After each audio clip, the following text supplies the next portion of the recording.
Chapter 40.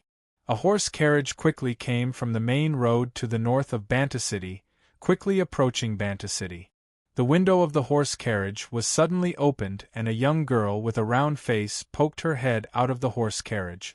Looking at the walls of Banta City that weren't considered grand in the distance, she loudly shouted, "Look, that's Banta City, we're almost there." Another girl poked her head out of the window and looked at Banta City in the distance, but her eyes fell onto something else. What is that thing? This delicate-looking girl pointed at a tall building outside Banta City as she asked this. The round-faced girl looked in the direction she was pointing and found that not far away from Banta City, there was a thick pillar that rose from the ground. There was a strangely large rectangular sign that was higher than the city walls. There seemed to be a picture drawn on the side of the sign that was facing the road. At first, they couldn't see it clearly because of the distance, but when the carriage got closer, the two girls realized that on the left side of the picture was a circular iron device with a base. The center of the strange machine on the picture was spinning at a high speed. They could only see a blurry image, but they couldn't see what was inside at all. "Is this that magic fan?" The round-faced girl's eyes popped out as she curiously looked at the strange-looking machine on the design. "It should be. Look, it's clearly blowing wind," the delicate-looking girl replied. Her eyes turned from the left side of the picture to the right, and she suddenly called out in surprise, "Yeah, isn't this Steel?" "Steel? Where is she?" The round-faced girl also looked over and found that on the right side of the large picture, there was a beautiful young girl with a head of beautiful blonde hair. Although it was only the side of her face, this blonde girl's facial features were exquisite and her cheeks were incomparably smooth. Adding in her slightly fluttering white dress, it made people not want to look away. "It really is Steel." The round-faced girl quickly recognized her. Why would her picture appear on this? Isn't this too conspicuous?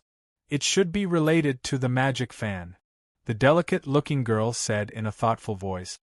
"Look, there are words on the sign. It seems to have written, 'Shinfei brand magic fan, bringing you a bit of coolness in the summer.' What does this mean?" The round-faced girl rushed to read it out, but she was still confused. "I don't know. But last time, Steele said that she was the spokesperson for New Flyer. Could this be her endorsement?" the pretty girl asked.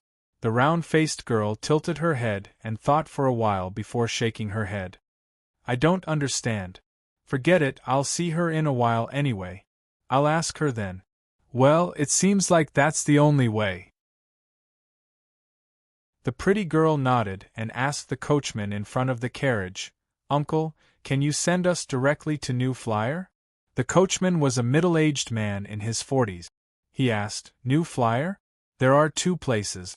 One is the exclusive store they opened in the city, and the other is the factory outside the city. Where are you going?" "Is there such a difference?" The two girls looked at each other in surprise. The delicate girl thought for a moment and asked, "Do you know where their president usually lives?" "I don't know about that. But I've heard that there is only a single young man selling things in their store, and there isn't anyone else there. I think that the president is usually in the factory." The coachman guessed. "All right, can you send us directly to the factory?" the delicate girl said. "I can, but they are building roads near the factory, so I can only send you there. You'll have to walk the rest of the way yourself." "All right, let's do this." Seeing that the delicate girl agreed, the coachman flicked the whip in his hand and the carriage immediately turned to the right, going out of Banta City to the west. The small roads outside the city naturally couldn't compare to the main road. The carriage jolted for a bit and the two girls in the carriage couldn't help feeling a bit dizzy. But this situation didn't last long. After a while, the carriage trembled slightly before becoming very stable, as if there wasn't a single jolt. The round-faced girl couldn't hold back the curiosity in her heart and poked her head out the window again. Looking down, she found that the road the carriage was traveling on was very smooth, not seeing a single pothole at all. The road condition was actually much better than the main road from before. The round-faced girl was very curious and couldn't help asking the coachman, "Uncle, why is this road so smooth? It would be great if the road we took before was as smooth as this one." The coachman laughed. This road was specially built by the new flyer. It wasn't easy to walk on at all before. I've heard that in order to fix this road, the new flyer spent quite a bit of money. Oh? Their company is in charge of fixing roads? Shouldn't this be managed by the city lord? Properly speaking, it should be managed by the Lord City Lord, but that new flyer. Right, that president called Sue isn't satisfied with this road and he's willing to pay to fix it, so the Lord City Lord can't stop him, right? Therefore, the path you see now is the one that has been revised. Why is that President Sue not satisfied? Could it be that people can't walk on it? The round-faced girl asked in a curious voice. How is that possible? This road is the main road outside our City. How could people not be able to walk on it? If it was up to me, although the road before wasn't as smooth, it wasn't bad and there was no need to fix it. But Chairman Sue isn't satisfied, so what can he do? Other than that, I've heard that he isn't satisfied with this road. He said that if there are conditions in the future, he will fix something. What? Right, a cement road. I don't know what that cement road is, but for Chairman Sue to be satisfied, it should be much better than this road, right? Much better than the path we're on now? How smooth would it be? The round-faced girl said in a stunned voice. That President Sue wouldn't be bragging, right? How could there be such a smooth road? The coachman laughed. I don't know about that. What those important people are thinking, it isn't something that a small coachman like me can imagine. The round-faced girl muttered in a low voice before returning to the carriage. She knit her brows and said to the delicate girl, Hey, Evita, do you think that President Sue will have us study how to fix the road? The delicate girl gave a laugh and reached out to tap the round-faced girl's forehead. Akali, you only know how to speak nonsense.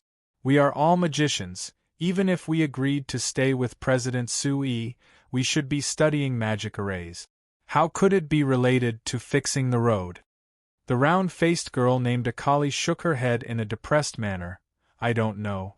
But I feel that this President Sue is a strange person. He's clearly not satisfied with such a smooth road and wants to fix it again. Does he think he has too much money? Evita helplessly shook her head. She thought that this Akali always liked to make wild guesses. She didn't know when she would be able to change this habit. But although she didn't make wild guesses like Akali, she was still very curious about this President Sue. Why did he place such importance on this road? Clearly, the good or bad of this path had nothing to do with him. Could it be that this road was related to the things their company produced? But that didn't make sense. Or could it be that this President Sue was too strict and didn't allow any problems to appear on the road near his factory? If it was like this, then this President Sue wouldn't be easy to get along with. When she saw him later, she would have to be a bit more cautious. Evita and Akali's minds were filled with random thought. The carriage had already traveled a distance and suddenly slowed down before stopping. Two misses, the road ahead is being fixed. Other than the new flyer's carriage, other carriages aren't allowed to pass, so I'll have to trouble the two of you to walk over. The carriage driver's voice sounded. Evita and Akali looked at each other before opening the curtain. Akali jumped down and Evita slowly landed on the ground holding the shaft of the carriage. The two of them looked over and saw that the road ahead was being fixed. There was only a 3-meter wide road left for them to pass through. If they looked at the situation of the construction after the road was fixed, it would be over 10 meters wide, which was very shocking.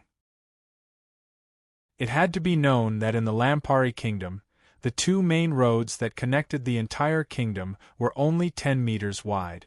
Looking into the distance, there was a wide river flowing past.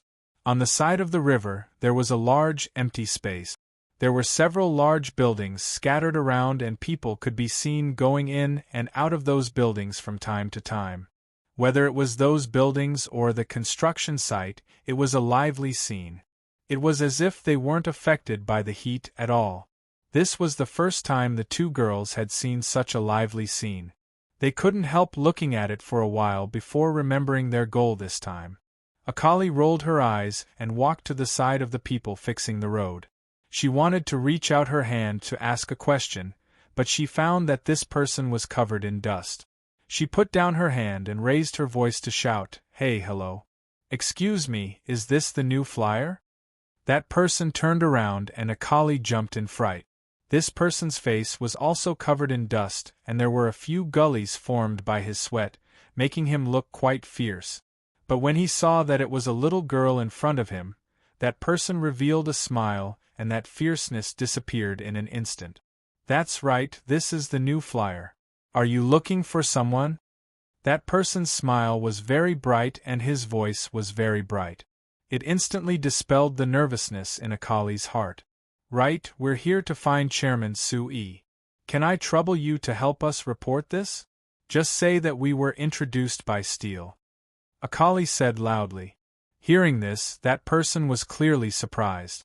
He looked at Akali and then looked at Evita not far away. He said in shock, "You're Steel's classmates?" This time it was Akali and Evita's turn to be surprised. Akali couldn't help but ask, "How do you know we're Steel's classmates? Are you very familiar with President Sui? Did he tell you?" That person grinned and revealed a set of white teeth. "Yes, I'm very familiar with Sui. I can guarantee that no one in this world is more familiar with him than me. Because I'm Sui." Chapter 41. Following the expansion of the factory, Sui had to take care of more and more things. Following that, he had to spend more and more time in the factory. In the end, he decided to build a small room to be his office. Sui brought Akali and Evita into his office. He first cleaned them up and poured them a cup of water before sitting down and seriously examining the two of them. These two girls should be around the same age as Steel. The girl called Akali was a bit more lively and Evita was a bit more quiet. This could be seen from their attire. Even though they were both wearing magic robes, Akali's magic robe was above her knees and completely exposed her calves. It was clear that it had been specially modified. Other than that, the magic robe she was wearing had some small decorations that made her look a bit more lively. In contrast, Evita's magic robe was completely in the traditional style.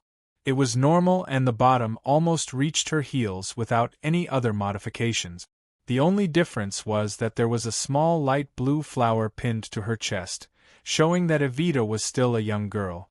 While Sui was examining the two of them, Akali and Evita were also curiously examining him. In the letter Steel had written to them, she had described Chairman Sui quite a few times. According to Steel, this Chairman Sui should be a somewhat handsome uncle.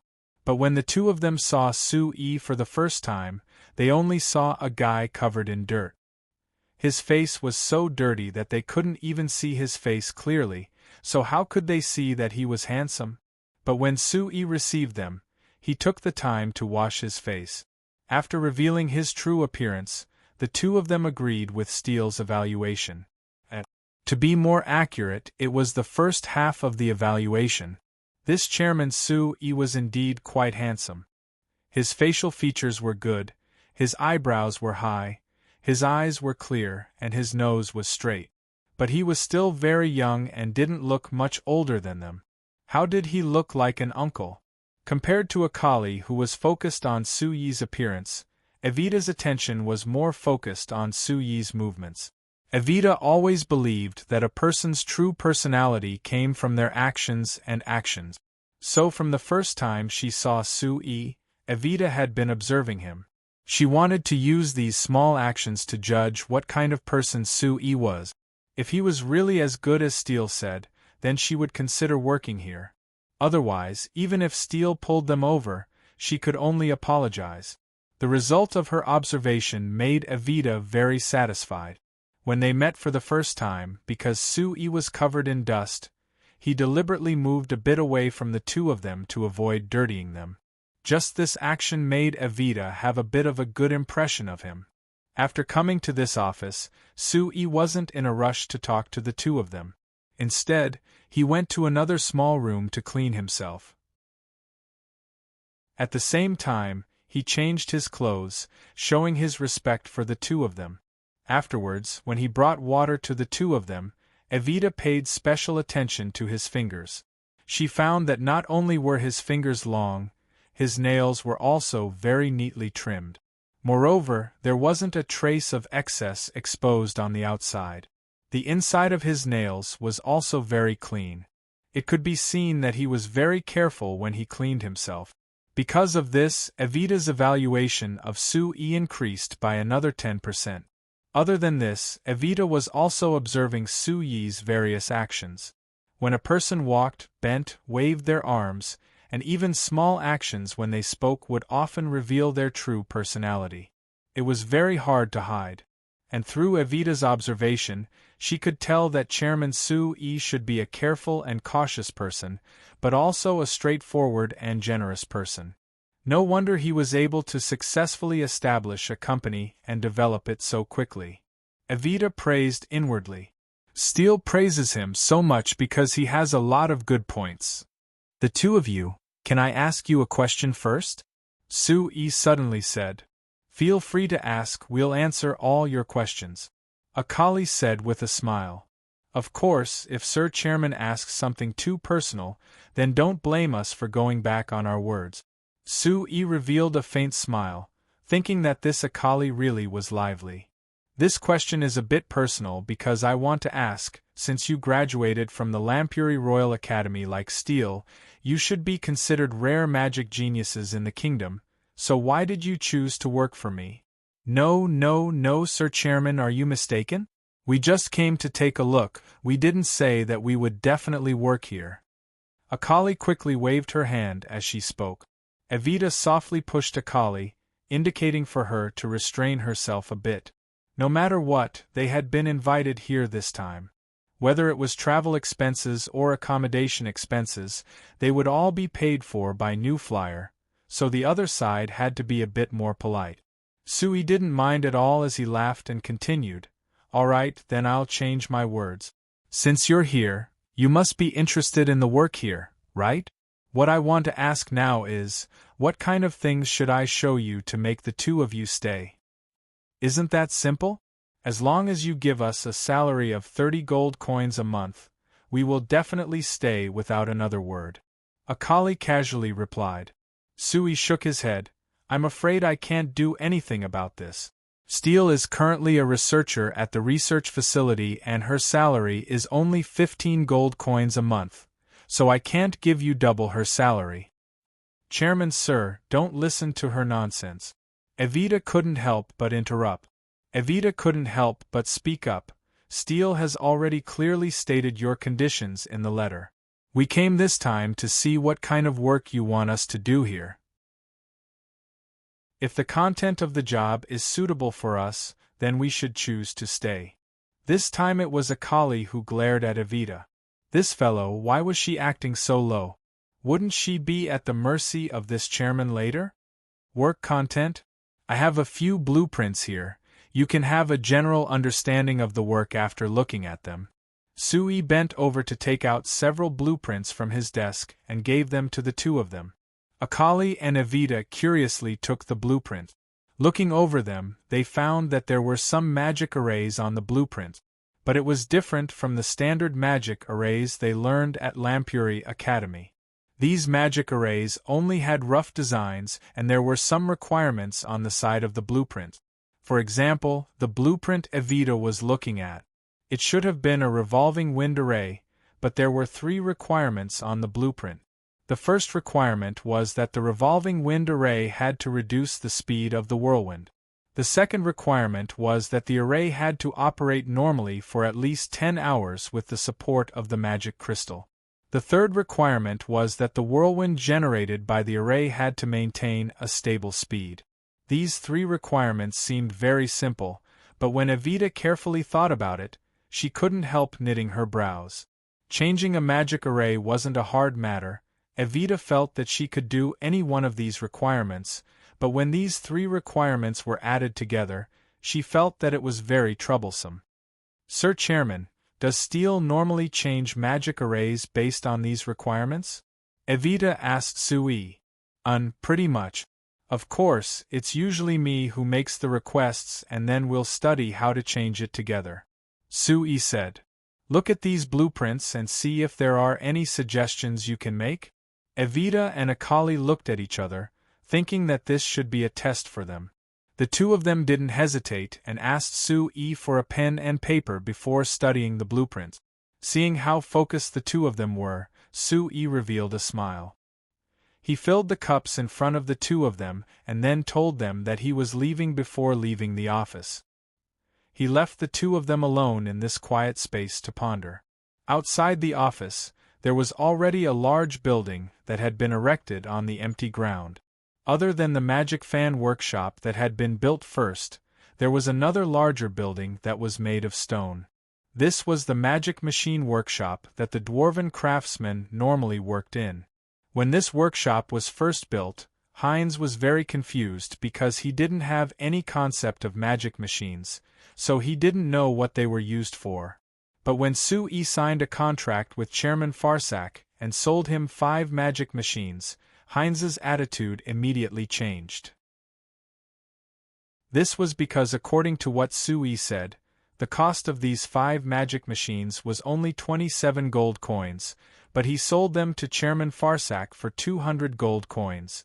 The profit was as high as 8 times the original amount. Not to mention that selling these magic machines was just the beginning. In the future, whether it was repairing the 5 magic machines or changing parts, Chairman Farsak could only do it in New Flyer. He even needed the help of New Flyer to train the people to operate the magic machines. These things also needed to be paid. As for the price, even Heinz, who thought he was black-hearted, felt that Sui was just too black-hearted after seeing the contract. Sui only had one explanation for this. There's no other way, this is the power of a monopoly. But even like this, Chairman Farsak still had a good chat with Sui. His expression even seemed like he was the one who had gained a large advantage. So Heinz could only give a sigh in his heart. Sui's talent in earning money really wasn't something he could compare to. It was also because of the large profit from selling the 5 magic machines that the Magic Machine Workshop suddenly became popular. The dwarves who received the praise and encouragement were all very enthusiastic during this time. Other than eating and sleeping every day, they spent all their time in the workshop, saying that they would do their best to complete the tasks Sui gave them. Of course, the most direct reason was Sui's promise. If they could develop the magic harvester, each person would be rewarded 1 gold coin. Chapter 42. When Sui walked into the magic machine workshop, there were 100 dwarves working hard in the workshop. These 100 dwarves were in charge of different jobs. One of them was in charge of producing the magic thread rolling machine and the other 5 magic machines needed for the magic fan, while the other was in charge of researching the new magic machines that Sui had given them. During this time, the focus of their research was on the magic harvester. After talking to Viscount Leslie last time, Sui was certain that the agricultural machines had great prospects in the signs, so he began researching after coming back. Because they were about to enter the autumn harvest, Sui's first goal was the small agricultural harvester. This research was divided into 2 parts. One was the magic array that Sui and Steel were researching together to drive the harvester. The other was the mechanical design of the harvester that the dwarves were in charge of. Sui's work was the most important. He had to perfectly combine the power of the magic array with the harvester, and to do this, he needed large amounts of data. Because of this, he had been running back and forth between the workshop outside the city and the research facility in Banta City every day. Of course, there were rewards for his hard work. After this period of research, the small magic harvester had already taken shape. Right now in this workshop, the dwarves in charge of researching the new magic machines had already made a magic harvester that was only a bit similar to the harvesters on Earth and were currently testing it.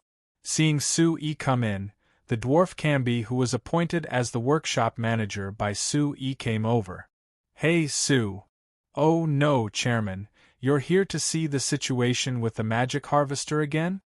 Camby raised his short and thick arm to greet Sue-E. "Alright, Camby, just call me by my name." Sue-E nodded with a smile. "That's right. Can't you see that the wheat in the Lord Viscount's field is already turning yellow? It seems like we'll be harvesting in less than a month. If we don't hurry up and make the magic harvester before the wheat matures, we'll have to wait at least half a year." "Don't worry, our brothers have been working overtime these days. You see, this thing has actually been made, but there are always some small problems. Otherwise, it can be done directly. Discovering the problem now is better than having problems in the future." Sue-E and Camby walked to the side of the dwarves, who were adjusting the magic harvester, and carefully asked them. They found that the problem they encountered was that after the machine ran at high speeds for a period of time, there would be a clear situation where it wasn't running smoothly. There was no need to check. Sue-E knew that there must be something wrong with the bearings. As expected, when he opened it, the magic harvester's shaft was clearly worn out, causing the shaft to be uneven, which naturally affected its operation. Sue-E was actually helpless about this because it was completely caused by the material of the bearing.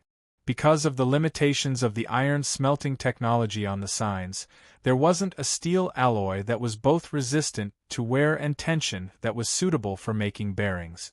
Whether it was white iron or gray iron, it wasn't enough to make this kind of bearing that needed high-speed friction. Although the magic fan from before also needed high-speed bearings, because the magic fan's power output wasn't that high, the pressure it created wasn't that high, so it could be handled with simple iron bearings. But if it was the magic harvester that needed high power, it was very easy for problems to occur. Sue-E couldn't solve the material problem for now, so after carefully considering it, he could only compromise. He had the dwarves add an iron ball roller in the middle of the bearing, which would reduce the friction and increase the life of the bearing. Of course, this would also reduce the power output. So Sue-E had to consider changing the magic array to ensure that the magic array could produce enough power. In the end, the industrial system on the continent is just too weak. If it was like Earth, there would be several kinds of steel alloys to choose from. How could it be this troublesome? Seeing the dwarves being busy again because of his small change, Sue-E couldn't help shaking his head as he gave a sigh in his heart. Thinking of this, Sue-E naturally thought of the material research lab he had set up in the dwarven tribe. Although the 500 gold coins he promised was mostly for the 100 dwarven master blacksmiths, he still had a bit of hope in his heart. If the dwarves of the tribe could really make a breakthrough in their material research, the 500 gold coins he invested every month would be worth it. Of course, as a mechanical engineer, Sue-E knew that there was no tricks in material research at all. He could only improve it bit by bit and couldn't rush it at all. Forget it, the so-called mechanical engineers exist to solve these problems. Completing tasks under limited conditions is the meaning of my existence. Thinking of this, Sue-E habitually encouraged himself in his heart. Then, he realized that because of this small change, he had to make corresponding changes to the magic array. Thinking of modifying the magic array, Sue-E naturally thought of the two girls in the office. Oh no, I was so focused on my work here that I almost forgot about them. Sue-E slapped his thigh and pulled Camby over to give him some instructions. He then hastily left the workshop and returned to the office. Sorry, I was busy. Sue-E pushed open the office door and was about to apologize when he suddenly saw Akali and Evita sprawled on the table, concentrating on modifying the magic array blueprint. He immediately stopped his words.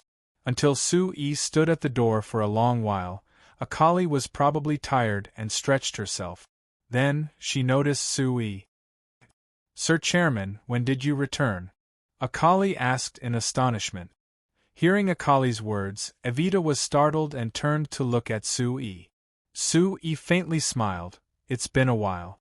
But seeing the two of you so focused, I didn't want to disturb you. What's there to disturb?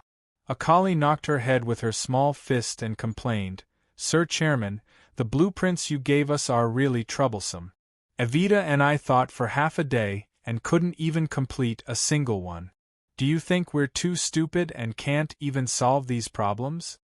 How could that be? Sui laughed. To tell you the truth, these problems took me several days to solve. If you can solve them all in such a short time, do you believe that I won't make you stay even if I pay you 100 gold coins a month? Akali couldn't help rolling her eyes at Sui. You clearly know that we can't do it, so you're purposely giving us such a high salary to keep us in suspense. Evita noticed something else. Sir Chairman, you mean to say that these blueprints are problems that you've already solved? Then, can you let me see the solution? Sui shook his head. I'm afraid I can't because the final solution is our company's secret and won't be easily shown to others. Evita let out a disappointed sigh and lowered her head. Of course, if you officially join our company, then these secrets won't be secrets to you, Sui said with a smile. Akali said dejectedly, Sir Chairman, the blueprints you gave are so difficult that even if we wanted to join your company, you wouldn't want us, right? That might not be the case. Sui shook his head with a faint smile. Can you let me see your solution? Taking the blueprints from the two of them, Sui seriously looked over them and couldn't help nodding in satisfaction. Even if the two of them didn't give a complete solution, based on the ideas they left behind on the blueprints, Sui could see that they were indeed worthy of graduating from the Lampuri Royal Academy. They had a very good understanding of magic arrays and the ideas they gave were of a very high level, even coming close to the solution Sui finally came up with. Moreover, based on their ideas, it could be seen that there was a difference in their personalities. Compared to them, Akali's ideas were more active and more imaginative. There were some bold ideas in her plans that could even be considered whimsical. As for Evita, she was a bit more normal, but it could be seen that her foundations were very solid. Every step of the solution had a solid foundation and the overall idea was close to perfect. If Evita was given enough time, he believed that she would be able to come up with a realistic plan in the end. After looking over these blueprints, Sui was very happy. Although these two Steele's classmates weren't considered powerful magicians, it was like Steele had said, the two of them were qualified for the current work of the research facility. If they joined, adding in Steele, Sui would have 3 more reliable helpers, which would greatly increase the efficiency of his magic array research. Thinking of this, Sui put down the blueprints and met their expectant gazes. He revealed a bright smile to them and said, I have to say, the two of you are very outstanding, completely meeting the requirements of our Magic Research Institute of New Flying Chamber of Commerce. Now I want to seriously ask the two of you a question. May I ask, are you willing to join our new flyer? Chapter 43. The hot days continued and in the blink of an eye, it was already the middle of August. That day, the Frestec Chamber of Commerce's workshops were filled with joy. Almost everyone had smiles that came from the bottom of their hearts. As for the reason, it was very simple, it was because today was payday. According to the rules set by Sui when he established the factory, the 15th of each month was a fixed payday. This was the first time the factory had been established for a month, so it was the first proper payday. Naturally it had to be formal and could even be considered a bit grand. Seabass came to the factory early and gave the financial report of last month to Sui and Hines to look over. Sui always believed in not doubting the people he used and not using the people he doubted. He only looked over the financial report and didn't care about it at all. Hines, on the other hand, had carefully looked it over several times. Almost every number had to be verified by Seabass before he would let it go. Towards Heinz's actions, Sue was a bit helpless, but he didn't oppose it. As the third largest shareholder of the new flyer after himself and Viscount Leslie, Heinz had enough qualifications and reason to do this. Not to mention that with him inspecting him, it saved Sue quite a bit of effort. After an intense and exciting morning, it was noon in the blink of an eye. All the workers in the two workshops gathered together and began to line up to receive their paycheck. The first to come forward was the dwarf Camby. As the director of the magic machine workshop, Camby's salary was naturally higher than the other dwarves. It was around the same level as Heinz, which was set at 20 gold coins a month. The one who came forward next was Alex. As Heinz's assistant, Alex's salary was 10 gold coins, which was a bit higher than normal workers. Then it was the other dwarves other than Camby. Putting aside the dwarves who were affected by trivial matters or illness, the other dwarves all received a salary of 8 gold coins a month. When they opened the money pouch that Seabass handed over and found 8 glittering gold coins inside, the dwarves were all grinning from ear to ear. Some dwarves were even so excited that they started dancing on the spot. Just as Master Lanus had lamented, the dwarves' current lives were very difficult. When these dwarves lived in the tribe before, although they didn't starve, other than the fine wine that they could brew and enjoy at will, all other living materials were very poor. After they started working in this factory, not only did the factory take care of their food and lodging, they didn't have to worry about their livelihood at all. Now they even received a total of 8 gold coins every month. Although 8 gold coins wasn't a lot, it could buy a lot of urgently needed supplies. If they brought it back to the tribe, it would be enough to improve the lives of their parents, wives, and children. Thinking of the happy faces of their families after getting those things, the hearts of these straightforward dwarves were filled with happiness. Thinking that this kind of life could only be enjoyed after joining this factory, the dwarves looked at Sue with even more gratitude and respect. Compared to the dwarves, the wages of the students hired from Baron Ricto Magic Academy were a bit lower, only being around 5 to 6 gold coins a month. The reason why they had this kind of wage was because they were still students, so their working hours were limited. Naturally, they couldn't compare to the dwarves who worked all day in the magic machine workshop. The second reason was that their work was just simple magic arrays. Although it was related to magic, it was just simple repetitive work. The technical content wasn't high, so naturally their wages weren't that high. Sue was a bit worried at first that these students would feel unbalanced when they saw that other people's wages were higher than theirs, but after these students received their wages, they all revealed incomparably happy looks, not revealing a single trace of dissatisfaction.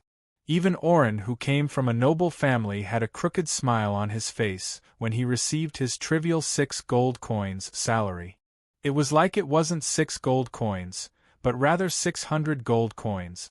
Sue thought about it and couldn't help smiling. Actually, the reaction of the students wasn't wrong. They were still students in the end, so being able to earn wages through their own work was already enough to make them feel pleasantly surprised. Not to mention that 5 or 6 gold coins was already considered quite a bit for them. It had to be known that the tuition fee of Baron Ricto Magic Academy was only 25 gold coins a semester. This meant that as long as they kept working, these students could rely on their own hard work to pay for their tuition. For these students, who were mostly from ordinary or even poor families, this would greatly reduce the burden on their families. Presumably, their parents would be very satisfied after knowing about this.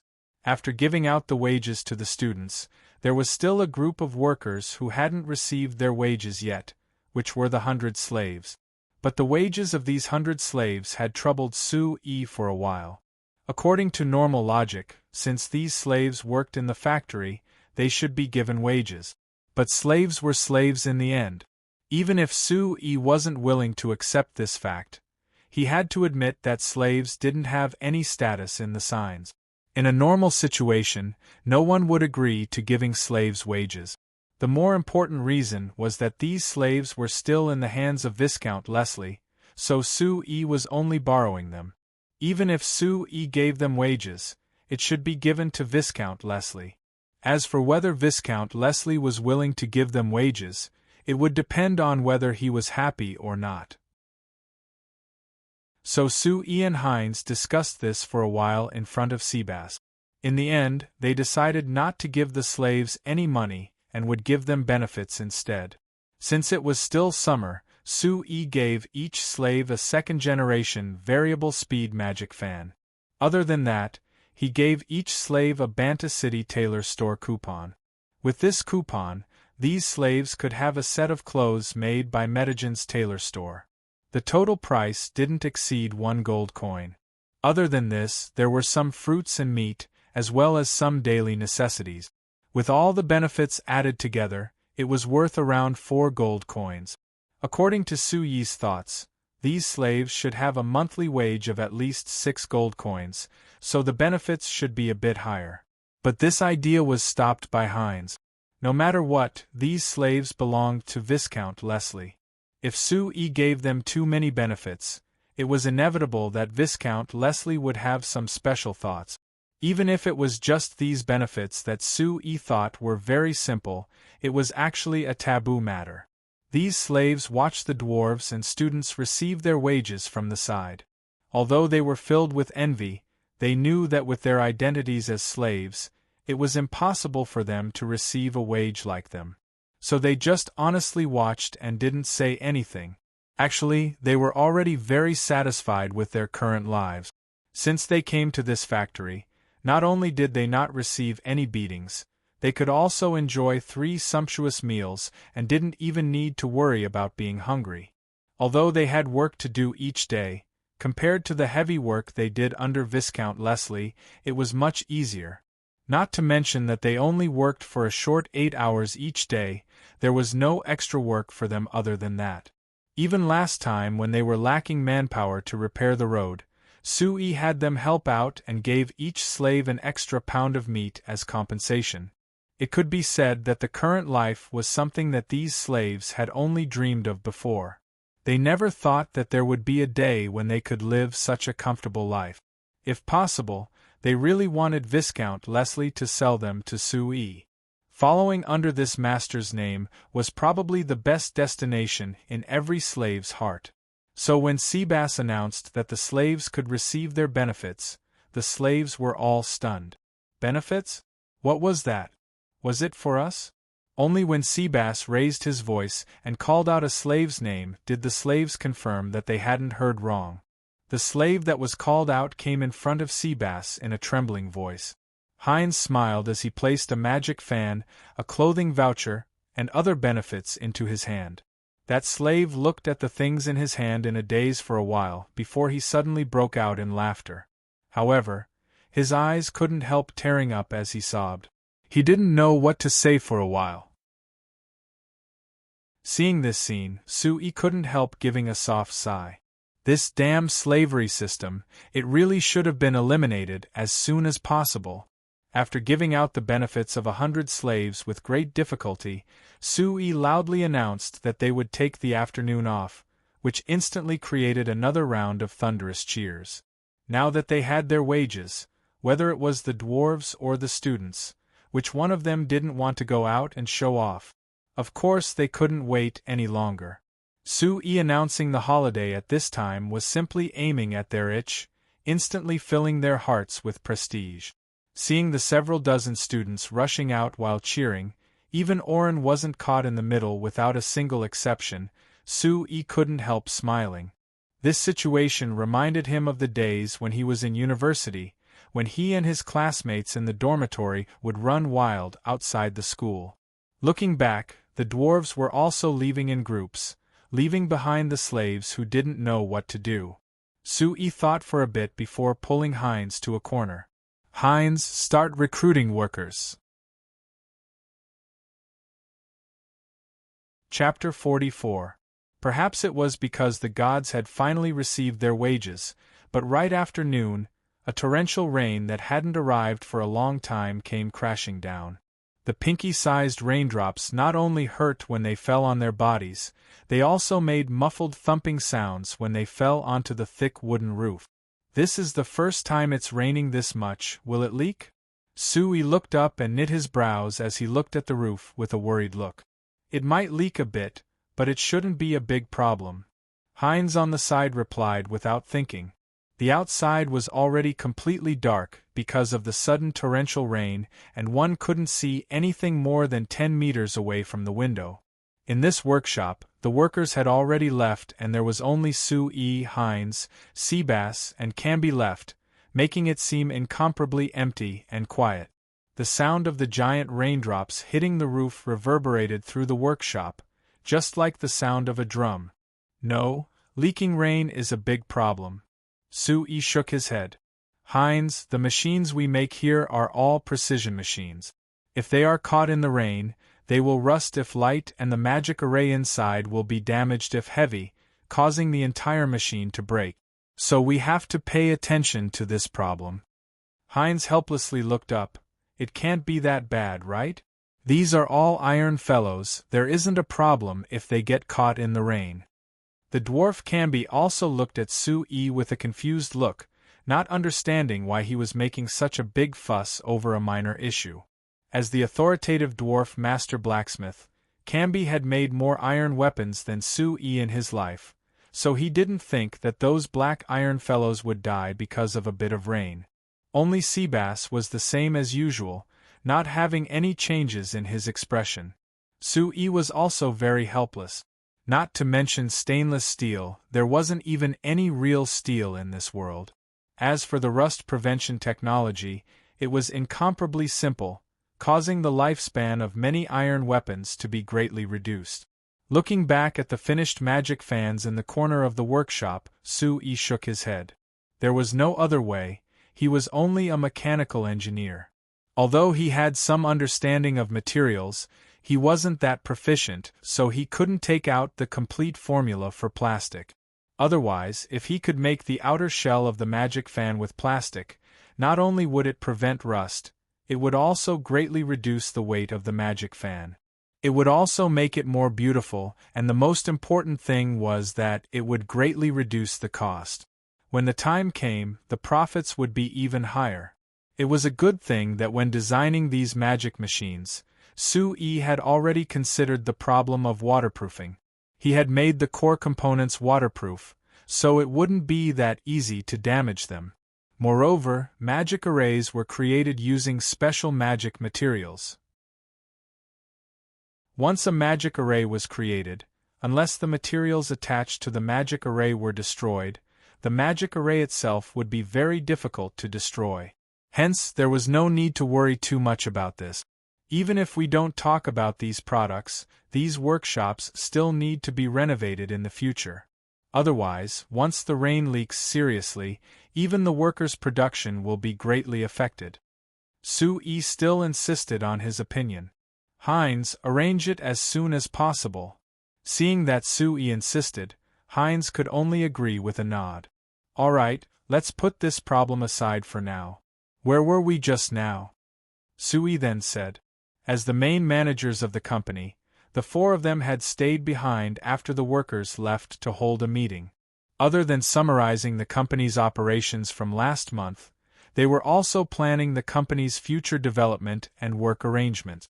Camby said that their work in the magic machine workshop was going smoothly, but there were many dwarves who complained that their work was too idle and there was nothing to do.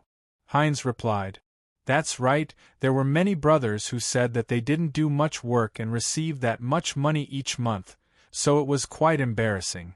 Camby scratched his head and said this with an embarrassed smile. Sui couldn't help smiling. These dwarves really were simple and honest. They weren't willing to work so leisurely and actually complained that their wages were too high. Camby, tell them to be assured. Your work isn't that heavy right now because those fellows outside haven't realized the importance of the magic machines yet. You just need to wait a bit. When the Farsak Chamber of Commerce's factory in Saltan City is finished, I can guarantee that there will be large amounts of orders for the magic machines.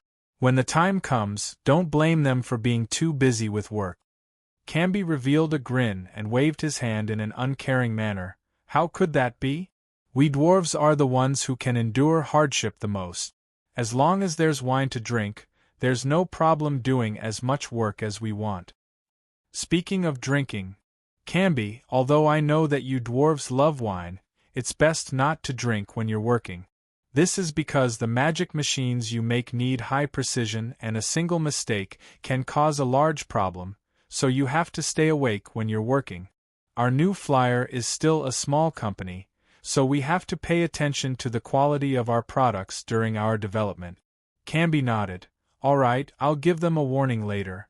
They can only drink when they're off work, they're not allowed to drink when they're working. Sui knit his brows. Just a warning isn't enough.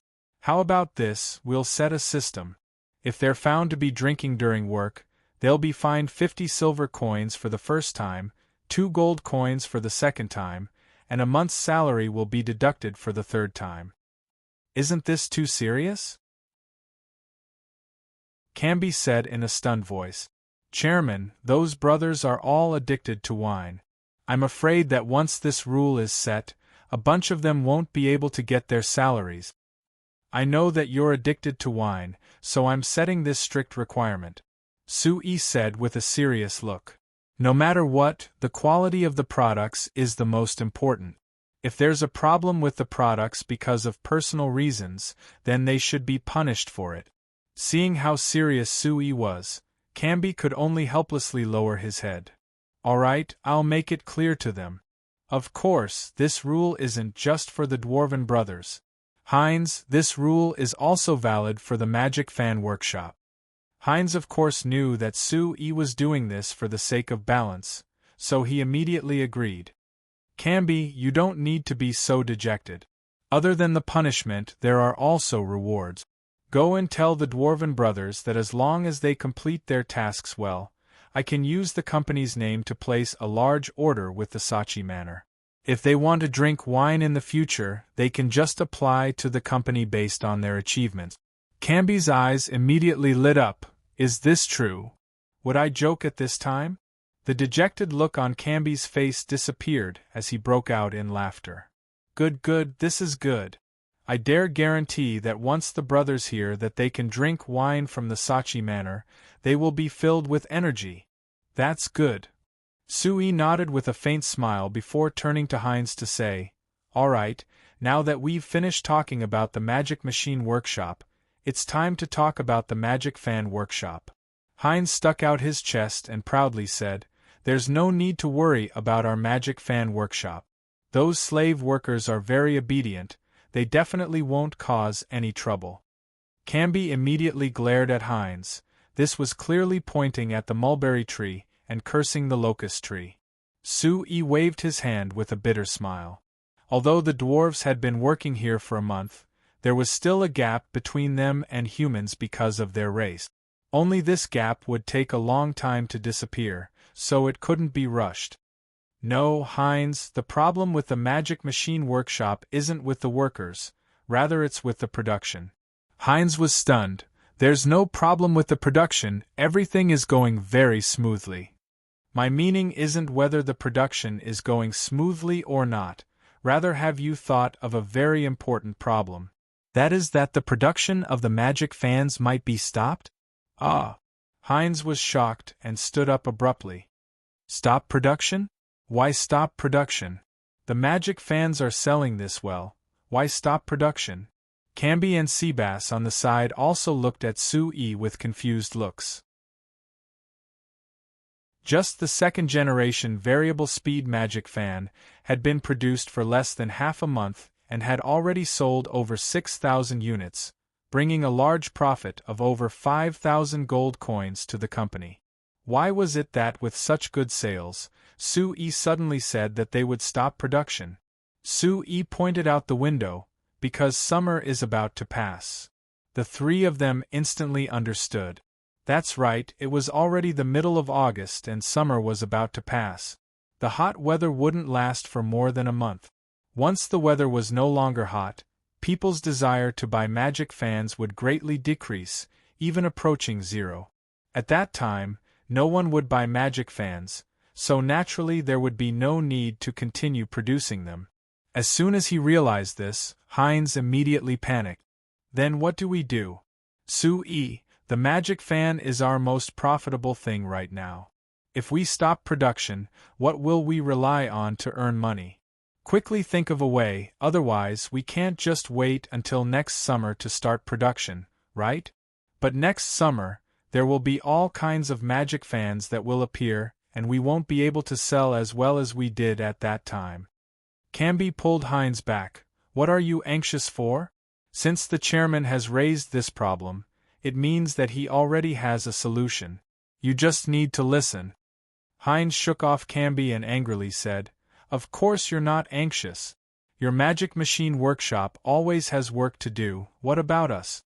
After saying this, he turned to Sue and urged him, Sue, do you have a solution? Quickly say it if you do. I'm about to die from anxiety. Sue patted his shoulder, signaling him to calm down. Of course there is a solution.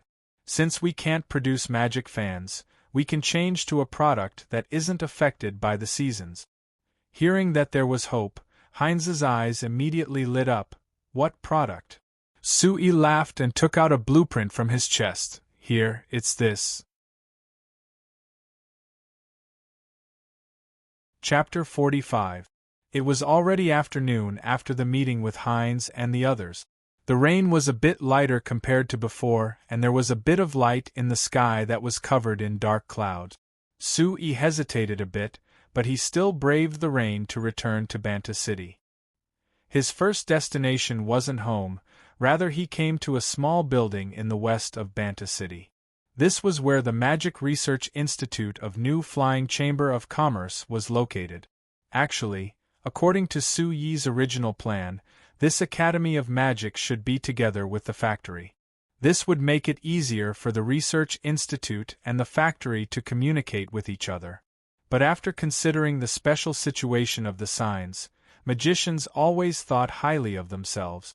Adding in the fact that the first researcher the Research Institute hired was the young and beautiful girl Steele, Sue rented a small building for the Research Institute. After Akali and Evita entered the Research Institute, Sue wanted to rent a place for them to live, but who would have thought that the two of them liked the environment of this small building and suggested that they live in the Research Institute. Sue naturally wouldn't reject this. So now this small building wasn't just the Academy of Magic, it could also be considered the dormitory for the Research Institute. When the door opened, Akali's round face was revealed. Perhaps she never thought that Sue would come in the rain to visit, but Akali was shocked. Only then did she react and invite Sue in. Entering the room, Sue looked around and found that this living room was very messy. Not only were blueprints scattered all over the ground, there were various magic materials scattered all over the place. Other than this, there were several pieces of girls' clothes scattered on the ground, and there were even 2 pieces of underwear mixed in. Noticing Sue gaze, Akali's face turned red. She quickly picked up the clothes on the ground, and quickly ran into the bedroom to put them away. When she came out, the smile on her face was very awkward. Sue smiled and didn't mind. In fact, when he was in university, he was fortunate enough to visit the female dormitory several times because he was a committee member on duty. He found that the female dormitory was not as clean as he had imagined. Instead, it was as messy as the male dormitory. Some of the female dormitories were even more messy than the male dormitories. Since then, Sue knew that there wasn't much difference between girls and boys. There was also the difference between laziness and diligence. Akali was originally a carefree character. She made such a mess here, but it was not beyond Sue's expectations. Seeing the smile on Sue's face, Akali misunderstood that Sue was mocking her. Although her face turned even redder, she couldn't help but snort and glare at Sue. Sir Chairman, why did you suddenly come here? What's the matter? Yes, there is something. Where's Evita? Call her out, I have a research task for you. Sue said. Hearing that it really was work-related, Akali forgot her shame and anger. She signaled to Sue-yi to wait before running upstairs. Seeing her rushing off, Sue-yi couldn't help shaking his head. This Akali, she really was a child who had just graduated from school. She really wasn't that good at dealing with people. No matter what, he was still the chairman of a guild. Coming here, she didn't even pour him a cup of tea and just left him here. Sue-yi picked up the blueprints scattered on the ground and looked over them before giving a slight nod. These blueprints were related to the magic harvester they were currently researching. Based on the magic array drawn on the blueprints, it was gradually reaching Sue-yi's requirements. It seemed like she and Evita had been working very hard during this time, otherwise it was impossible for them to reach this kind of progress in such a short period of time. Based on their current speed, they should be able to finish researching the core magic array of the magic harvester very soon. That way there would be enough time for the magic machine workshop to do large amounts of experiments with the magic array. There were footsteps coming from the stairs again, and Sue-yi looked over before his eyes lit up. Akali had a carefree personality, so she didn't care about her image in the research facility that was like her own home. Not only did she make a mess in the living room, she didn't even clean herself up. Evita was completely different. Even if she was wearing a set of loose and simple home clothes, she had tidied herself up without a single mess on her body. She had a delicate appearance and a gentle aura, so with this appearance, compared to Akali, she was very eye-catching. A look of praise flashed in Sue-yi's eyes as he waved his hand at the two of them. Come, I'll show you the next research mission. Evita slightly knit her brows. Sir Chairman, we're still researching the magic array of the magic harvester. There's no conflict. This mission can wait until you finish researching the magic harvester. Moreover, this is much simpler compared to the magic harvester, so it won't take that long. Come, take a look. Sue-yi revealed the blueprint that Heinz's group of 3 had just seen with a smile. Evita and Akali carefully looked over the blueprints before nodding at the same time. It is indeed much simpler. Akali pointed at the blueprints before looking up to ask, Chairman, can you tell us what this thing is used for? For such a simple magic array, I don't think it's anything powerful, right? That's right, this thing is very simple, but you can't look down on this thing. Perhaps every family will be able to use it in the future. Sue-yi replied with a smile. Come, I'll explain it to you. After around a quarter of an hour, Akali and Evita finally finished listening to Sue-yi's explanation and looked at Sue-yi with surprised gazes at the same time. Chairman, just what is your head made of? Why do you always have so many strange ideas? Looking at Akali's actions, she actually wanted to raise her hand to rub Sue-yi's head, but her rationality stopped her. Akali, don't speak nonsense. Evita reprimanded her. Sir Chairman is different from normal people, otherwise steel wouldn't. Evita suddenly stopped. Steel wouldn't do anything? Sue-yi asked in a curious voice. Did this guy tell you something behind my back? Did she say something bad about me? No, of course not. Evita quickly waved her hand. She just. In short, she didn't say anything bad about you, really. Believe me. Sir Chairman is a very good person. How could Steele say anything bad about you? Are you giving me a large good person card? Sue-yi rubbed his nose in a depressed manner.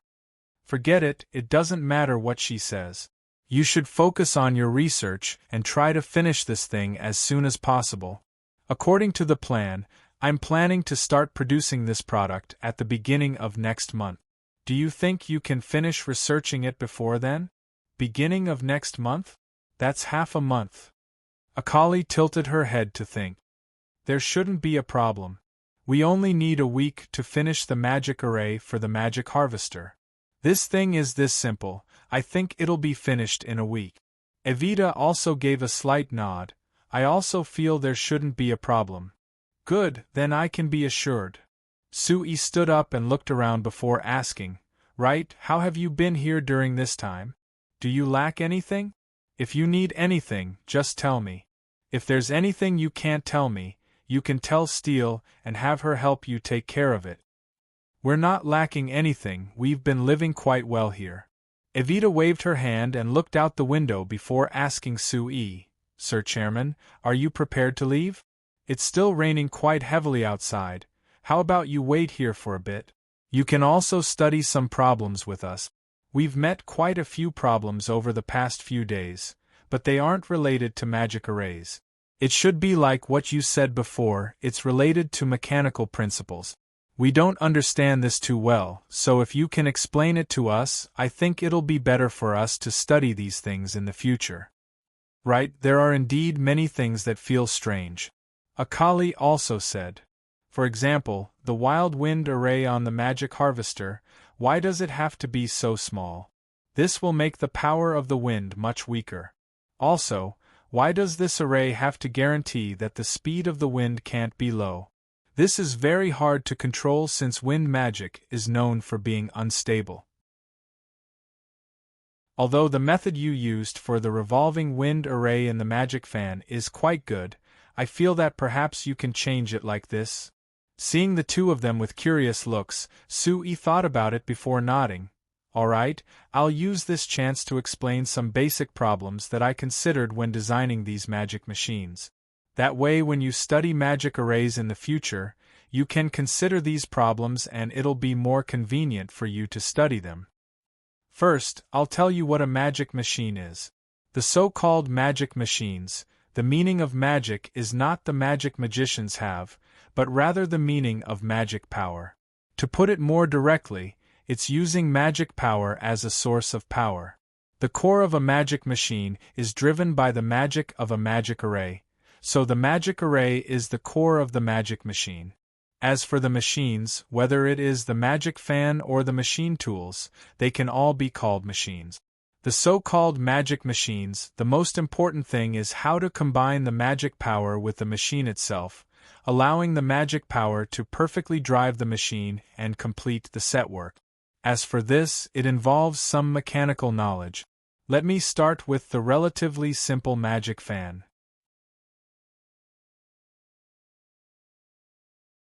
Chapter 46. Perhaps it was because it had been holding in for too long, the rain either didn't fall or lasted for half a month before it finally stopped. By the time the sky had completely cleared up, the sun had revealed its long-awaited glory and shone fiercely for an entire day. People were shocked to find that the weather was no longer as hot as before, making them want to peel off a layer of skin from their bodies. After all, it was already the end of August and it was the end of summer. There was a bit too much rain during this time, so it made the wheat in the fields outside Banta City grow wildly. The weather had only been clear for 2 days, but the fields had already turned from green and yellow to gold. Looking at it, there were golden waves that rippled in the wind, creating a magnificent scene. For a world like the Signs continent that wasn't considered developed and couldn't even guarantee the basic needs of everyone, the annual harvest was the most important thing. No matter what country it was, everyone would put down everything on the important harvest day and focus on harvesting. The Lampez Kingdom was a bit southwest of the center of the Signs, so they had 2 harvest seasons each year. The autumn harvest was the most important, so when the wheat matured, the entire kingdom would be filled with the autumn harvest. Naturally, Banta City wasn't an exception, but this year there were some places that were different from the previous years. On the outskirts to the west of Banta City, there was a large piece of land that belonged to Viscount Leslie. Because they had planted it a bit earlier, close to half of the fields had matured and they were using this time to harvest it. According to the tradition of the previous years, Viscount Leslie would send out all the slaves under him at this time. At the same time, he would send out all his guards to help with the harvest, and there were many times when even the children would participate. After all, the harvest depended on manpower. If there was an extra person helping, it meant that the harvest would finish sooner. Normally at this time, everyone would hope that the heavens wouldn't suddenly rain like before. Otherwise, this year's harvest would be over. But this year was different. Although Viscount Leslie was the same as before, leading the servants of the Viscount Manor to worship the gods, He didn't immediately announce that all the slaves and servants would start harvesting. He would take the lead in harvesting the first ear of wheat to set a symbolic example. Rather, he moved to the side and looked like he was watching a show. This made the Banta City nobles on the side even more confused. Viscount Leslie specially inviting them to watch the Viscount territory harvest ceremony was already very strange, but now Viscount Leslie was acting like this. Just what was Viscount Leslie doing? When everyone was confused, there was an explosion that came from behind Viscount Leslie that attracted everyone's attention. In front of everyone, a strange-looking machine controlled by a large man charged out from behind Viscount Leslie. The appearance of this machine was very strange. At the front of the machine was a huge rectangular iron box. The front of the iron box was open, revealing something that looked like a rake and plow that was rotating along with the roar of the machine. It looked very ferocious. In the middle of the machine was a huge iron frame covered with iron sheet. There was a rumbling sound coming from inside, as if something was constantly vibrating inside. Below the iron frame were two huge iron wheels that were half the height of a person. From the looks of it, these wheels had obviously been specially modified. Not only were the wheels as wide as a child's arm, but there were also indentations on them, which seemed to have been made to increase the grip of the wheels. But to many people, this was clearly unnecessary. Judging from the fact that the wheels had easily sunk into the field, the weight of this machine was probably at least a few hundred kilograms. The end of the machine was very simple, there were only two handles. It was just enough for the large man to control, allowing the machine to move according to his wishes. Viscount Leslie, just what is this thing for? A noble standing beside Viscount Leslie couldn't help asking. Viscount Leslie revealed a faint smile. There's no meaning in saying it, you'll know when you see it. Hearing this answer, the surrounding nobles who cared about the answer could only helplessly focus their attention on the machine. That large man had already carefully controlled this strange-looking machine into the field.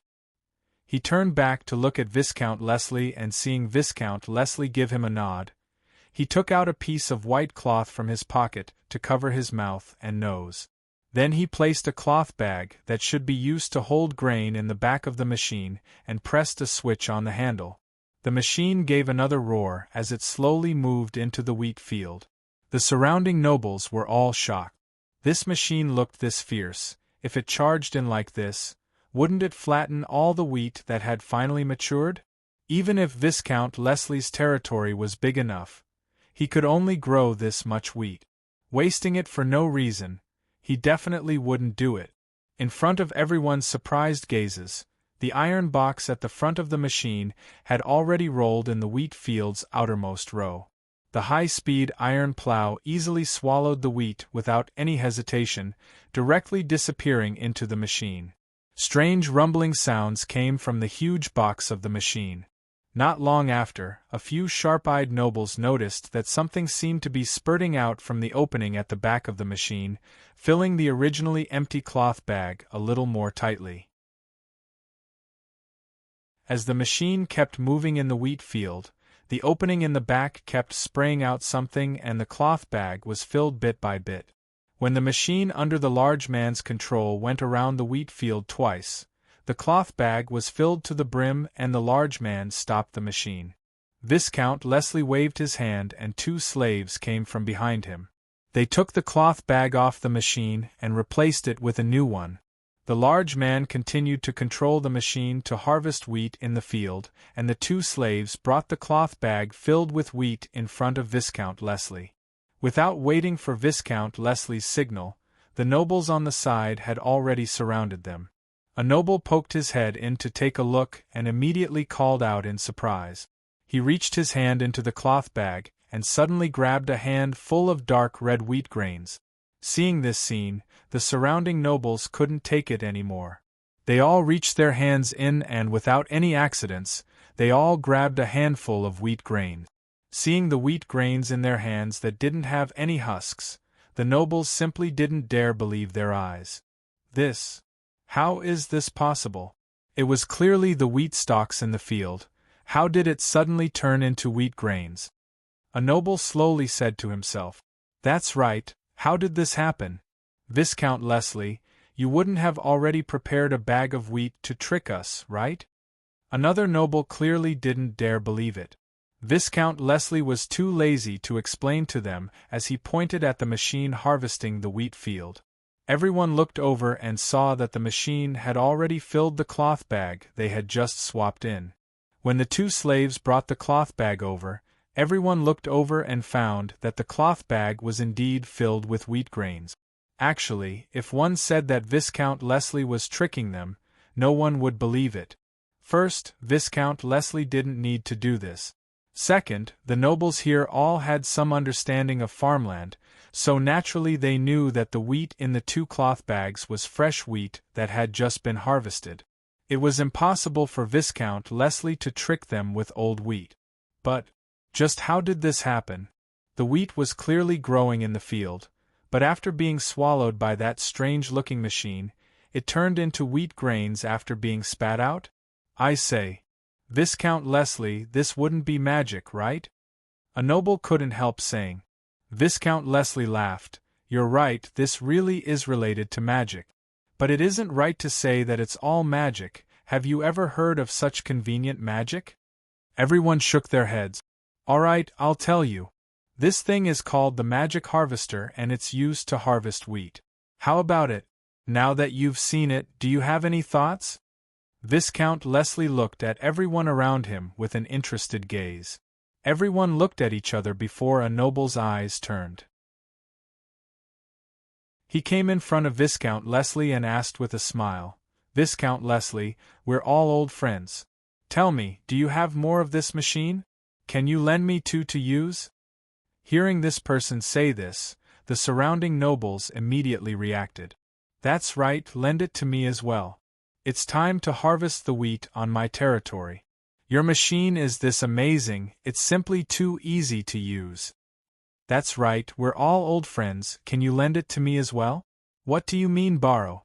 You bunch of greedy fellows.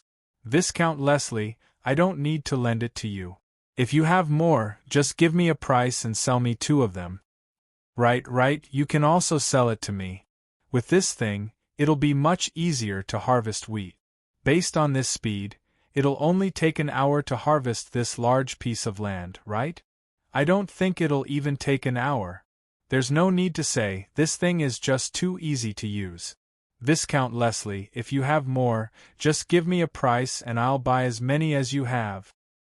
Baron Rover, you only have such a small territory, why would you buy that many of them?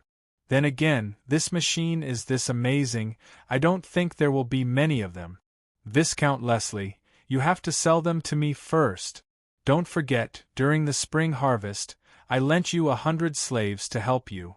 Seeing the enthusiastic looks of the surrounding nobles, Viscount Leslie laughed before turning to point at someone behind him. You can buy this machine if you want, but don't look for me, you should look for him. This machine of mine was sold to me by him. The nobles turned around in a daze and saw Sui with a smile on his face. That smile was simply like a tiger that had been starved for 3 days, seeing a large pile of fat meat in front of its mouth.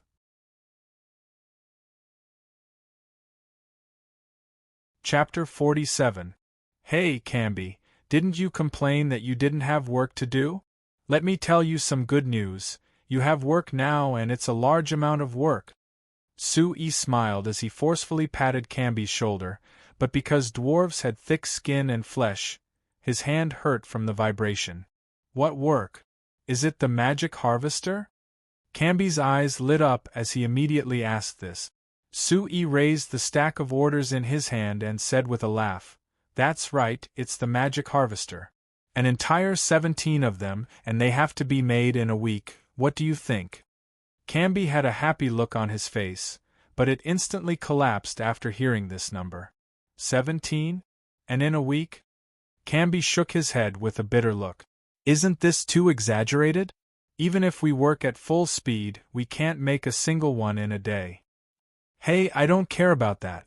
In short, I'll take this order and if you can't finish it, Don't blame me for deducting your wages next month. Su-yi revealed the face of a bloody capitalist. He put the order into Camby's chest and left the magic machine workshop while humming a little tune. It was impossible for his mood to be bad. An entire 17 magic harvesters. According to the price of 70 gold coins per unit, that was a total of 1,190 gold coins.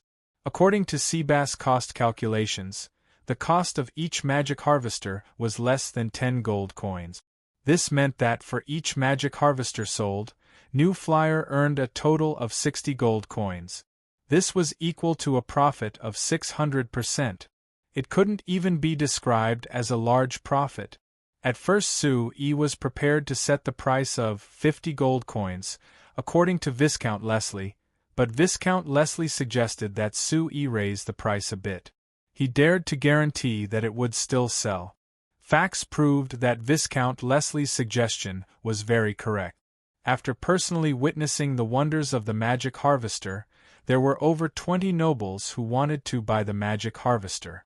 Even if Su-yi gave a high price of 70 gold coins per unit, these nobles still agreed without even blinking. This made Su-yi regret that the price was too low. The reason why he only received 17 orders was because Su-yi considered that the production capacity of the magic machine workshop wasn't enough for now, so he rejected several nobles. Because of Su-yi's rejection, the nobles were quite unhappy, thinking that Su-yi was looking down on them. It was a good thing that Viscount Leslie came out from the middle and said that he would lend the magic harvester he already had to them, so this matter was resolved. Looking at it like this, the production capacity of the magic machine workshop isn't enough. It seems like we need to speed up the research on forging machines, otherwise if there are more and more orders and we can't finish them, wouldn't we be able to watch the fat meat in our mouth slip away? Su-yi was a bit unwilling to give up as he thought this. As for Kanbai's complaint that they couldn't fulfill the order, Su-yi naturally didn't take it to heart. They could only finish one a day because the magic harvester was still in its development stage. Now that it had been developed and was officially in production, naturally it was impossible to maintain such a low production rate. 17 units in a week. This was the number that Su-yi had carefully calculated. With the abilities of Kanbai and the dwarves, they could definitely complete this task. Of course, this week would be rather tiring. But who told Kanbai to say that the dwarves were the most hard-working, complaining that Su-yi had given them too little work? While thinking about what he should do next to increase the production capacity of the magic machine workshop, Su-yi slowly walked to the magic fan workshop. Entering the end of August, the magic fan workshop was much more idle compared to before. During this period of time, the workshop was always at full capacity, and the slaves had to work overtime for quite a few days. But after completing the largest order of 3,000 magic fans in Karma City, the magic fan workshop became much more relaxed. It was like Su-yi had predicted before. As it approached the end of summer, there were fewer families that wanted to buy magic fans. The demand for magic fans had greatly decreased, so naturally the orders wouldn't come like before. Su-yi looked over the much quieter workshop and saw Heinz squatting in a corner with a disappointed look on his face. It was unknown what he was thinking about. Only when Su-yi came to his side and squatted down did Heinz react. "Ah? Su-yi, when did you come?" "I just came." Su-yi revealed a smile before asking back, "What? What are you thinking about? You look so worried." "How can I not be worried?" Heinz gave a bitter laugh and pointed at the workshop in front of him. "Look, the orders for magic fans have decreased by this much, and we might not even be able to sell a single one next month. So how can I not be worried? If it goes on like this, the workshop might shut down next month. Isn't this the result that we've already expected?" Su-yi said in an uncaring voice. Heinz seriously looked at Su-yi before suddenly saying, "Su-yi, tell me the truth. Are you prepared to give up on this magic fan workshop?" Su-yi was stunned. "Who told you that I was giving it up? Then what about the new product you mentioned?" Heinz reached his hand out to Sui. Don't think that I don't know. You helped Camby's Magic Machine Workshop develop that magic harvester, and it seems like it's selling quite well. Adding in the fact that they were making the machines, their Magic Machine Workshop was very busy every day. Look at our Magic Fan Workshop, there's less and less work to do, and we might have to close down in the end. Tell me, aren't you favoring one over the other? Sui didn't know whether to laugh or cry. I say, Heinz, what are you thinking about by yourself? Whether it is the Magic Fan Workshop or the Magic Machine Workshop, they are both the most important parts of our company. How could I just care about one and give up on the other? That's right, there is a lot of work to do in the Magic Machine Workshop, but if you think that I would give up on the Magic Fan Workshop, you're completely wrong. To tell you the truth, this workshop should change its name from today onward. It shouldn't be called the Magic Fan Workshop, rather it should be called the Household Magic Machine Workshop. Household Magic Machine Workshop. Heinz was stunned. What does that mean? It means that this workshop won't just be producing magic fans, it will be producing all kinds of household magic machines. Didn't I have you make 30 magic air conditioners a while ago? Did you forget? Of course I wouldn't forget. But Sui, that magic air conditioner isn't as popular as you said. After the 30 units were sold, there weren't any new orders at all. Sui couldn't help rolling his eyes at him. Nonsense, the magic air conditioner costs 20 gold coins per unit, how could it be that easy to sell? Then again, it was already halfway through summer, so how could there be that many people buying a luxury item like the magic air conditioner? But you don't need to worry, the magic air conditioner isn't like the magic fan that can only be used in summer, it can also be used in winter. Used in winter? Are you kidding me? Heinz's eyes widened. Heinz's eyes popped out. The wind from that thing is that cool, wouldn't it freeze people to death in winter? I say, Heinz, why are you so inflexible? Sui said with a sigh of disappointment. Who told you that the magic air conditioner can only blow cold air? The so-called air conditioner means air conditioning. It can make the air cooler, but of course it can also make it empty. The air will become warmer. Let me tell you, when it gets cold, we'll start selling the magic air conditioner that can make the air warmer.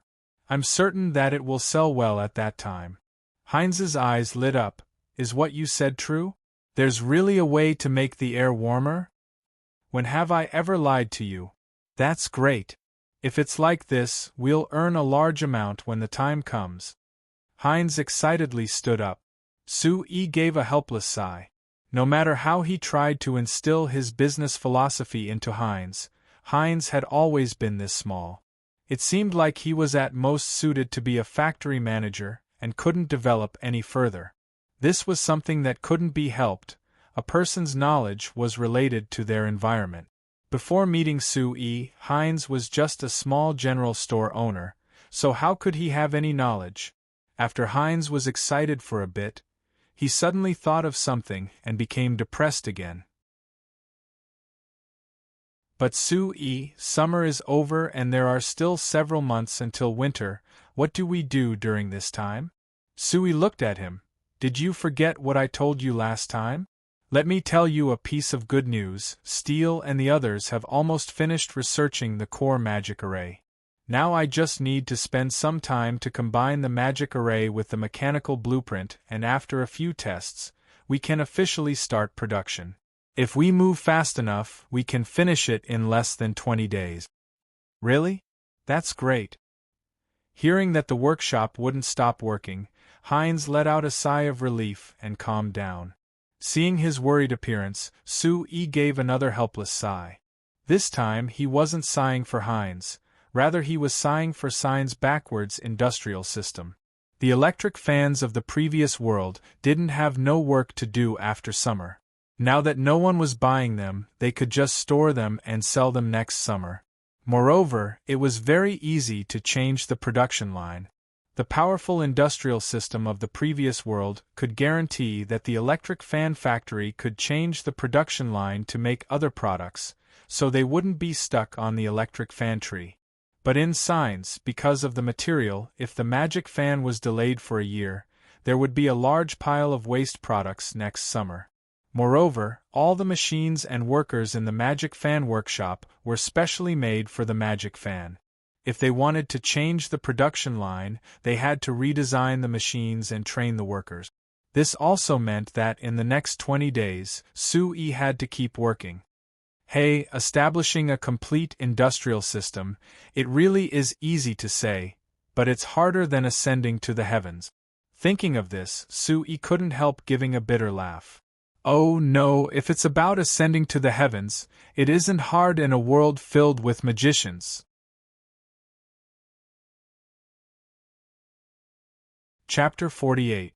In the small building where the Academy of Magic was, Sui, Steele, Akali, and Evita were sitting around a small table.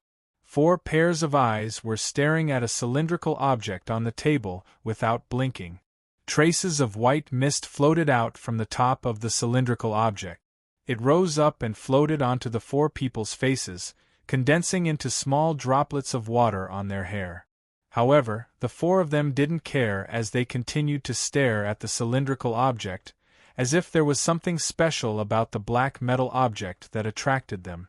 I smell the fragrance. Akali suddenly shouted in excitement. Do you smell it? I smell it too. Steele also had a happy expression as she turned to look at Sui. Sui, this should be considered done, right? Sui sniffed but didn't reply. Instead, he turned to Evita. Evita, you're the best cook out of us, so you should be the one to judge if it's done or not. But it's different this time. Evita was surprised as she waved her hand to refuse. It's fine, it's just a change in form. The basic principle is still the same. Smell it, if it's done, we'll check the result. Sui said. Oh, all right then. Evita replied. She pushed aside the hair by her ear and leaned close to the cylindrical object. She took a deep breath and then closed her eyes to savor it. She then stood up and nodded at the 3 people who were full of expectation. Yes, it should be done. Then what are we waiting for? Let's get it done. Akali cheered as she reached towards the lid of the cylindrical object. Sui was shocked when he saw this. He quickly grabbed Akali's hand and stopped her. Do you want to be scalded to death? Sui angrily rebuked. Akali finally woke up and stuck her tongue out at Sui in embarrassment. Seeing that her right hand was still grabbed by Sui's large hand, Akali's face turned red. Although she was cheerful and lively, she had never had any intimate contact with a male outside of her family. However, Sui didn't think that much. After stopping Akali's actions, he let go of her hand. This made Akali let out a sigh of relief, but also a bit disappointed. Sui found a cloth and placed it in his hand before lifting the lid of the cylindrical object. As soon as the lid was lifted, a thick white mist accompanied by a strong fragrance wafted out, causing the entire room to be filled with the fragrance. When the fog dissipated, the 4 of them took a closer look and saw that the inside of the cylinder was filled to the brim with white, sparkling rice. It looked extremely tempting. Steele had already scooped a spoonful of rice and blew on it before putting it in her mouth. And it's cooked just right. The taste isn't bad. Here, Sui, try it. Steele scooped another spoonful and very naturally put it in front of Sui's mouth. Sui swallowed it in one bite and chewed twice. He felt that the rice in his mouth was tender and delicious. It was soft and chewy at the same time. Just one bite was enough to stimulate one's appetite. It even made Sui feel that he could eat 2 big bowls of rice with it. Sui had only eaten rice like this when he was very young. After that, the rice that he ate almost all lost that taste. And it's indeed better. Sui laughed. Very good. This also means that our experiment is a success. Here, Akali, Evita, you guys come and try it. You guys also contributed a lot to the success of this. Come. I say, why do you 2 have such strange expressions? Akali and Evita looked at Sui before looking at Steele. They looked at each other and smiled at the same time.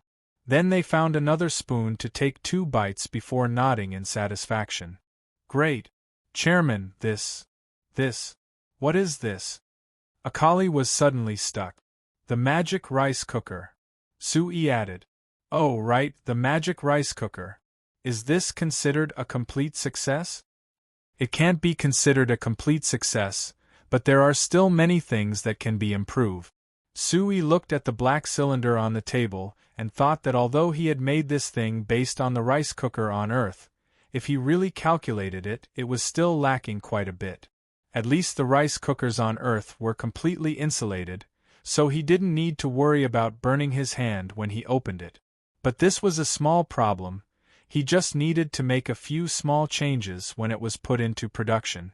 That's right, this magic rice cooker was the product that Sui was preparing for the Magic Fan Workshop to produce. When summer had just passed, Sui had already considered the problem that Heinz had been worried about for the past few days. After thinking about it, Sui had a long-term plan and changed the Magic Fan Workshop to a household magic machine factory. As the name implied, the products that this workshop would produce in the future would all be household magic machines for normal families. Although they were limited by the conditions of the signs and couldn't copy many household appliances from Earth, there were many things that could be copied. The rice cooker was one of them. Compared to the magic fan, this magic rice cooker that was copied based on the principles of the rice cooker was much simpler. The entire research process had been completed in less than a week. While researching the magic rice cooker, Sui found another advantage of the magic machine. It was that because the magic machine used magic from the magic array as its power source, it didn't need to be like the electrical appliances on Earth, where it had to be converted into electricity and could directly generate the power needed. For example, this magic rice cooker. Compared to the electric rice cooker that used heat pipes to convert electricity into heat, the magic rice cooker directly used a low-level flame magic array.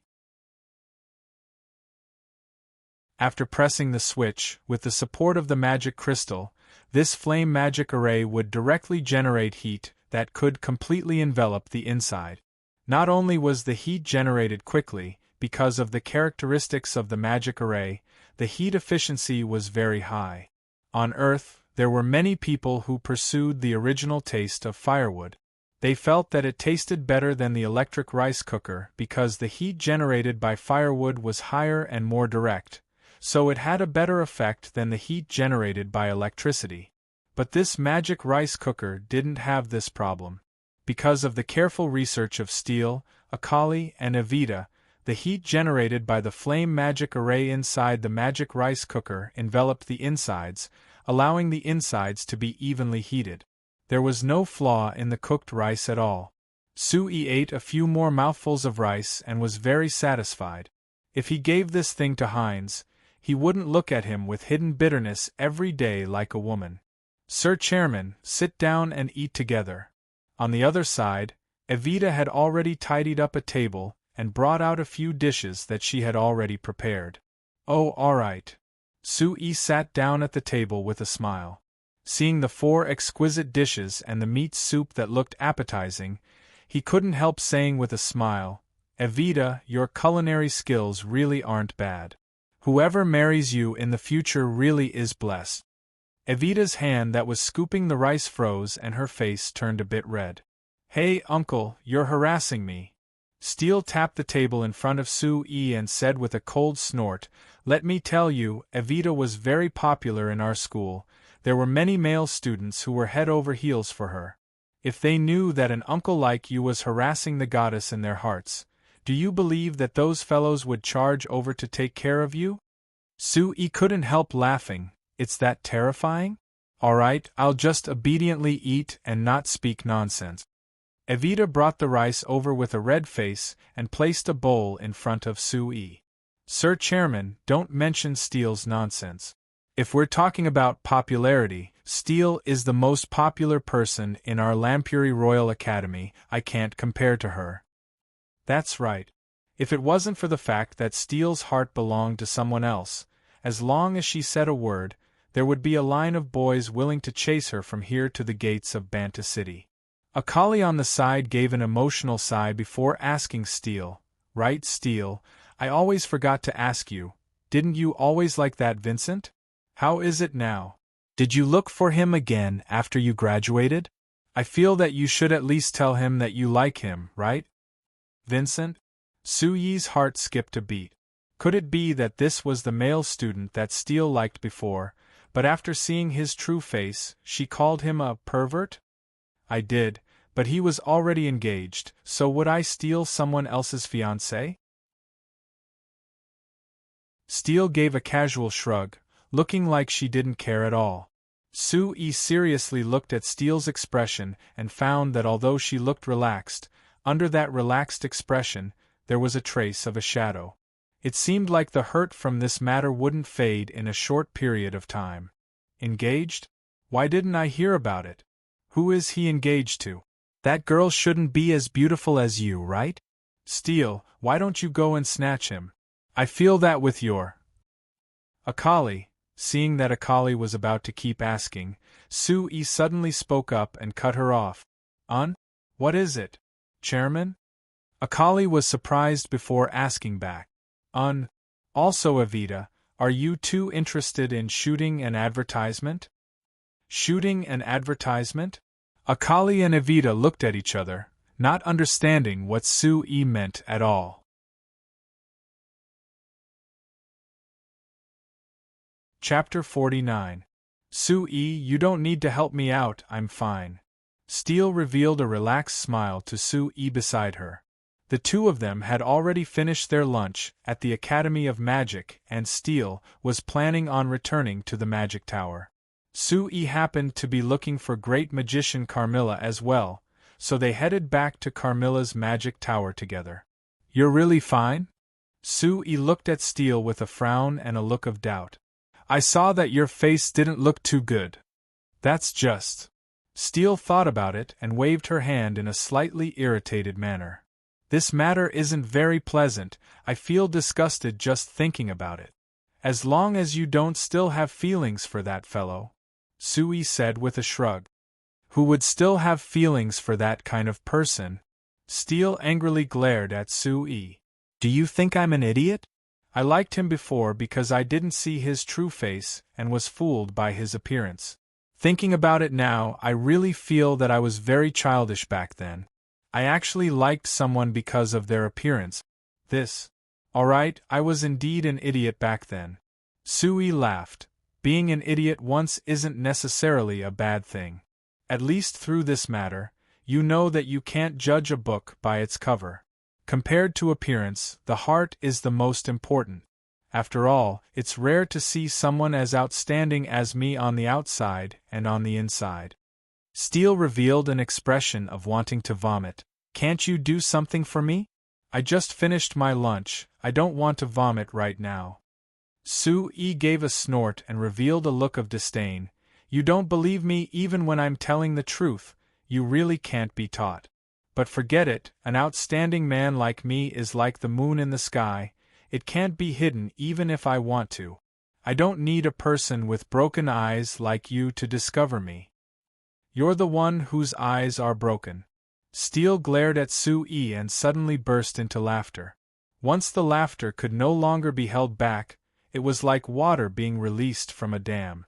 It became more and more unstoppable. At first, Steele just covered her mouth and laughed. Later, the laughter became louder and louder. She simply held her stomach and laughed until she couldn't stand up straight. At first, Su-Yi still had a straight face, but later, he couldn't help but laugh along with her. On this summer afternoon, the two fellows suddenly burst into laughter on the street for no reason, which naturally attracted the astonished gazes of the surrounding people. These two fellows were considered quite famous in Banta City, so when the surrounding people saw them, they couldn't help pointing at them. Su-Yi quickly discovered this and hurriedly pulled Steele's arm and fled. When they wildly ran in front of Carmilla's magic tower, Su-Yi finally let go of Steele's arm. He pointed at the magic tower in front of him while panting. Alright, you go and find your grandfather first. I have to head back to the lab first. Right, help me tell Great Magician Camilla that I have something to talk to him about, so I hope that he can give me some time. Why are you suddenly this polite? Steele looked at Sui. Didn't grandfather tell you a long time ago that you can see him whenever you want? Sui shook his head with a bitter smile. It wasn't a problem before, but after being scolded by him last time, I'm not certain if the old man will treat me differently now. Steele gave a cold snort. You deserve it. After saying this, Steele suddenly knit her brows and gave a sigh. She turned to look at the tall magic tower in front of her and her expression became a bit regretful. Sui, actually, not to mention you, I've always wanted to persuade grandfather. If he keeps being this stubborn, I'm afraid this magic tower. What's wrong with the magic tower? Sui could feel the sadness in Steele's voice and he couldn't help asking in a surprised voice, could it be that there's a problem with the magic tower? It shouldn't be, right? No matter what, His Excellency Camilla is a great magician. He has status in the kingdom. Steele shook her head. It's not this problem, but I can't tell you right now. However, I can't tell you about this for the time being. Wait for me to communicate with my grandfather, then I'll find an opportunity to talk to you in detail. Perhaps I'll need your help when the time comes. Seeing how serious Steele was, Sui knit his brows. Hearing her tone, it seemed like Great Magician Camilla had met some trouble. There's no need to ask. Just tell me if there's anything I can help with.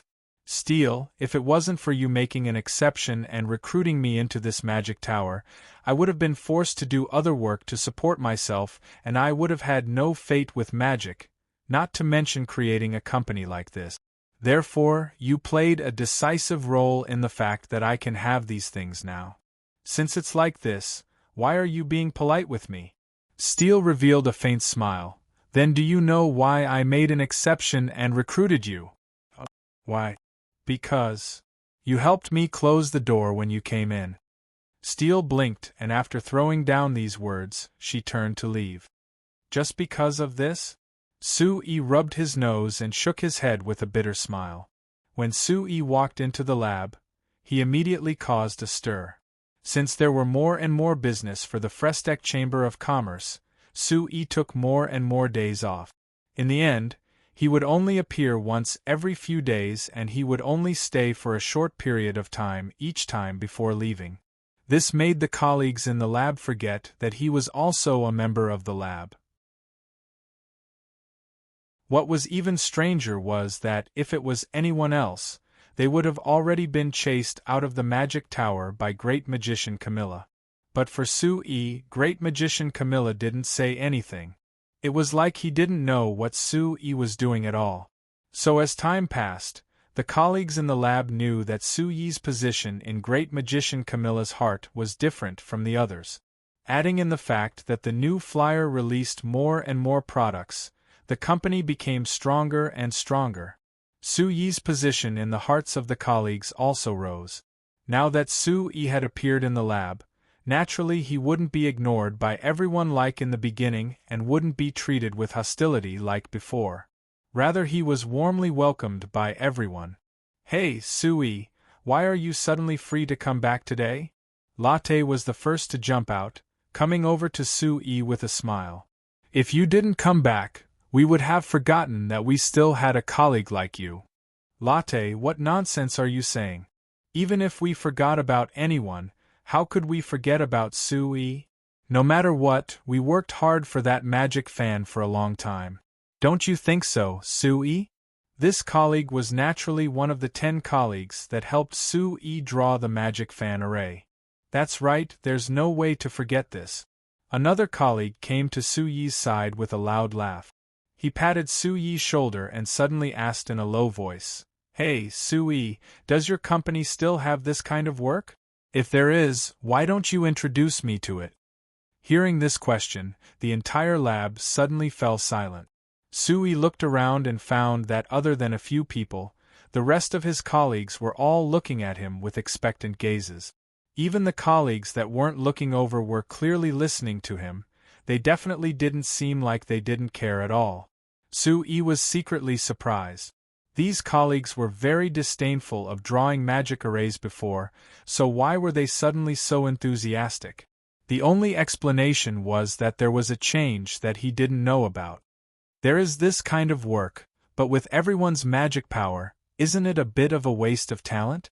Sui replied with a smile, while seriously observing everyone's reaction. However, after seriously observing, Sui found something that shocked him even more. Why don't I see Cimarat, Renaud, and Wella? It can't be that the three of them asked for leave like me, right? You don't know. Latte looked at Sui in surprise, then realized. Oh right, you haven't been here for many days, so of course you don't know. The three of them aren't working here anymore. I heard that they are now working for a merchant guild in Sultan City, working for that merchant guild. Working for a merchant guild. Sui was stunned. With their power, they can't be guards for some merchant guild, right? Putting Cimarat aside, with Renaud and Wella's arrogance, how could they agree? No, of course not. How could they be willing to be guards for a merchant guild? Latte shook her head. I heard that they are doing some kind of research. Oh right, Sui, it seems like you have some relationship with New Flyer. What does it have to do with our merchant guild? Sui was even more stunned. I don't know the specifics. I only know that the merchant guild gives them a very high salary. In any case, before Cimarat left, he said that it was much higher than his salary here. Is that so? Sui frowned as he fell into deep thought. Cimarat was the second strongest in this research room, so his salary was naturally the highest, even higher than Renaud's, 40 gold coins a month. If the merchant guild he went to gave him a much higher salary than here, then it wouldn't be a small amount. If they gave Renaud and Wella the same salary, then it wouldn't be strange for them to agree. Oh right, if the three of them were poached by that merchant guild, then what about you? Why didn't they poach you? Sui asked again. He didn't expect that when they heard this question, the expressions of his colleagues in the research room all became strange. Sui immediately understood, there was no exception to this, all of them had been poached. The only reason why they were still here was because the conditions hadn't been discussed yet.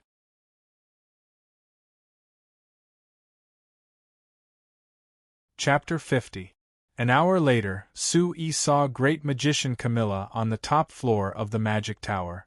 After looking at His Excellency Great Magician for a while, Sui couldn't help secretly letting out a sigh in his heart. Since the last time he saw His Excellency Great Magician, it had already been close to 20 days. However, in just 20 days, His Excellency Great Magician had clearly become much older.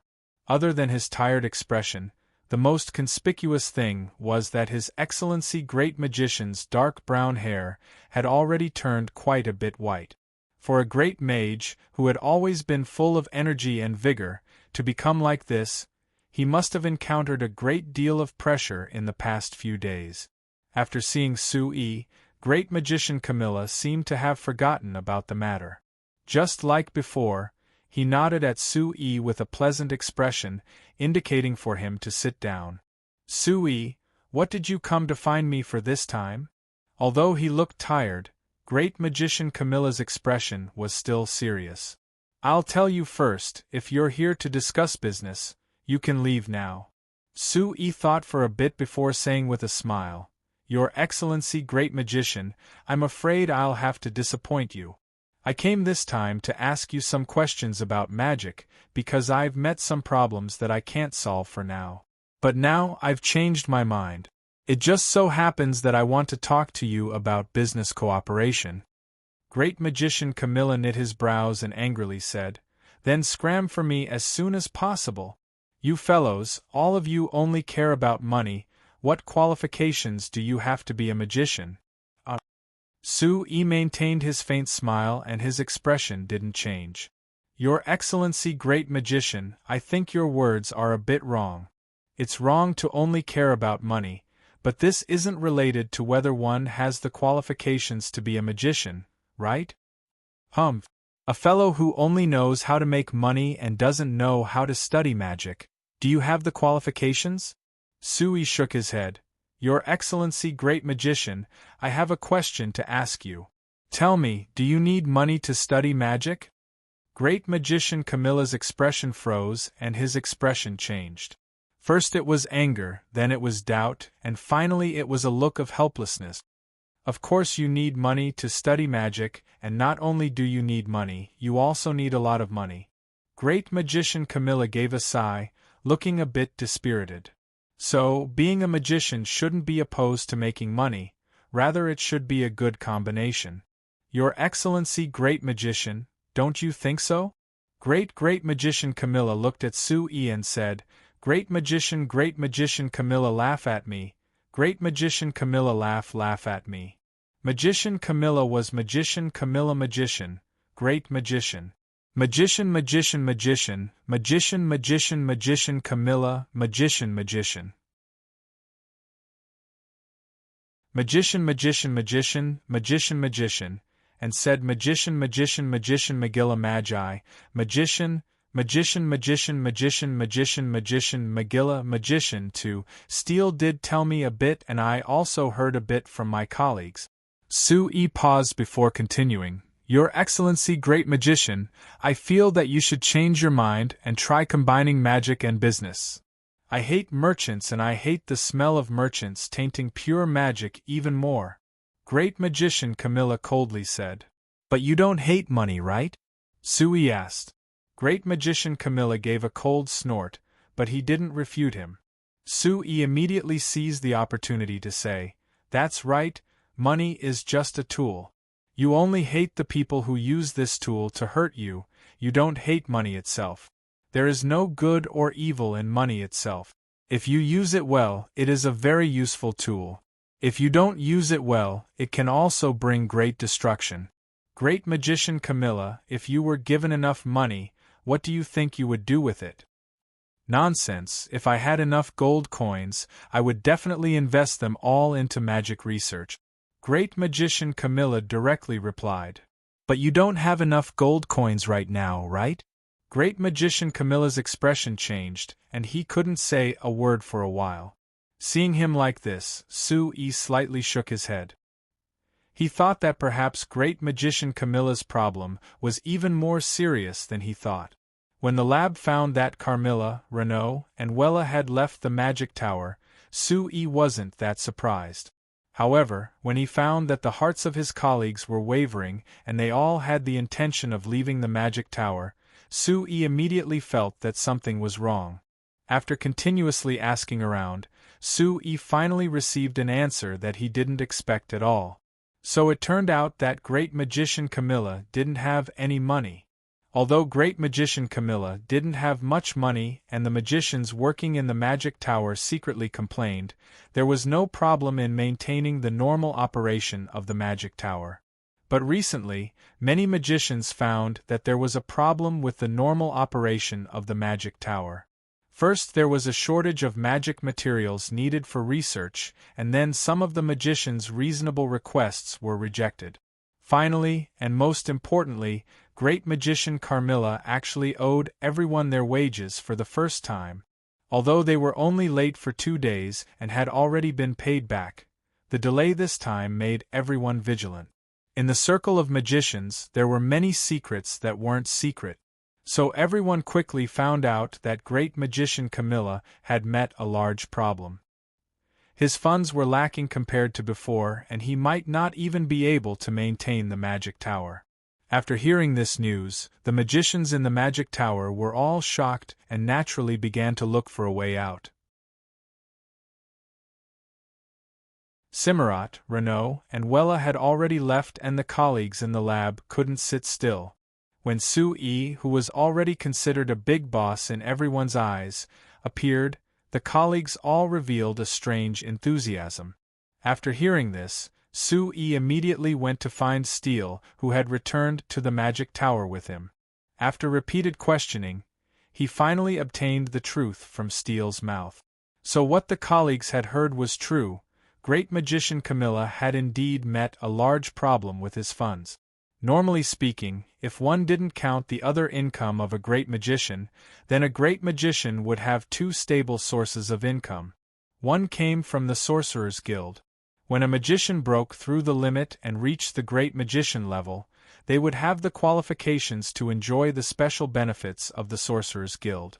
This benefit had a strict ranking.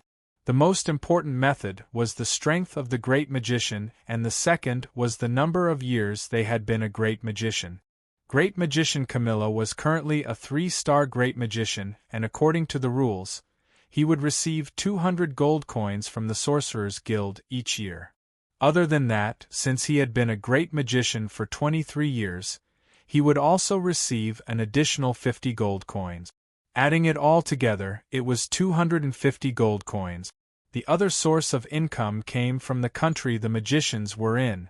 This was because magicians were an important power in every country and magicians at the great magician level were very precious, so no matter which country it was, they would all give great magicians special financial support. Although the Lampari Kingdom was only a small country in the signs, Great Magician Camilla could still receive 2,000 gold coins from the Lampari Kingdom's royal family each year. This was because Great Magician Camilla wasn't like other great magicians who worked with companies, agreeing to protect those companies while receiving the support of those companies. So, this income of 2,250 gold coins was equal to Great Magician Camilla's annual income. If nothing changed, this 2,250 gold coins would be enough to support the daily expenses of the Magic Tower in a small city like Banta City. But there had been a change this year. The main reason for the change was the Lampari Kingdom's financial support. Before the fall harvest each year, the Lampari Kingdom's royal family would give money to the great magicians of the kingdom. However, half a month ago, the Lampari Kingdom's royal family suddenly announced that because the kingdom's finances were tight, the royal family had to lower the standard of financial support for the great magicians. As for Great Magician Camilla, it was lowering his 2,000 gold coins a year to 1,000 gold coins, suddenly cutting it in half. Great Magician Camilla was already struggling to maintain the Magic Tower, and now that he had suddenly lost 1,000 gold coins, it could be said that he instantly collapsed. 1,000 gold coins was half of Great Magician Camilla's annual income. Suddenly losing this much, not only could he not continue his magic research because of the lack of funds, he couldn't even pay the salaries of the magicians under him. Grandfather even told me that he might close the Magic Tower. When Steele said this to Sue, she revealed a very helpless smile. Although from my point of view, I feel that this is better. Because if he didn't have to worry about the Magic Tower, his grandpa's life would be more relaxed. But I also know that grandfather spent a lot of effort to build this Magic Tower, putting in a lot of effort. If he is forced to close it now, he might not be able to accept it. After hearing Steele's explanation, Sue only thought for a bit before deciding to go to the top floor of the Magic Tower to see Great Magician Camilla. In front of this old man who seemed serious, but was actually very wise, Sue didn't plan on hiding his thoughts and goals. He directly pointed out this cruel fact to Great Magician Camilla. Great Magician Camilla, you have no money.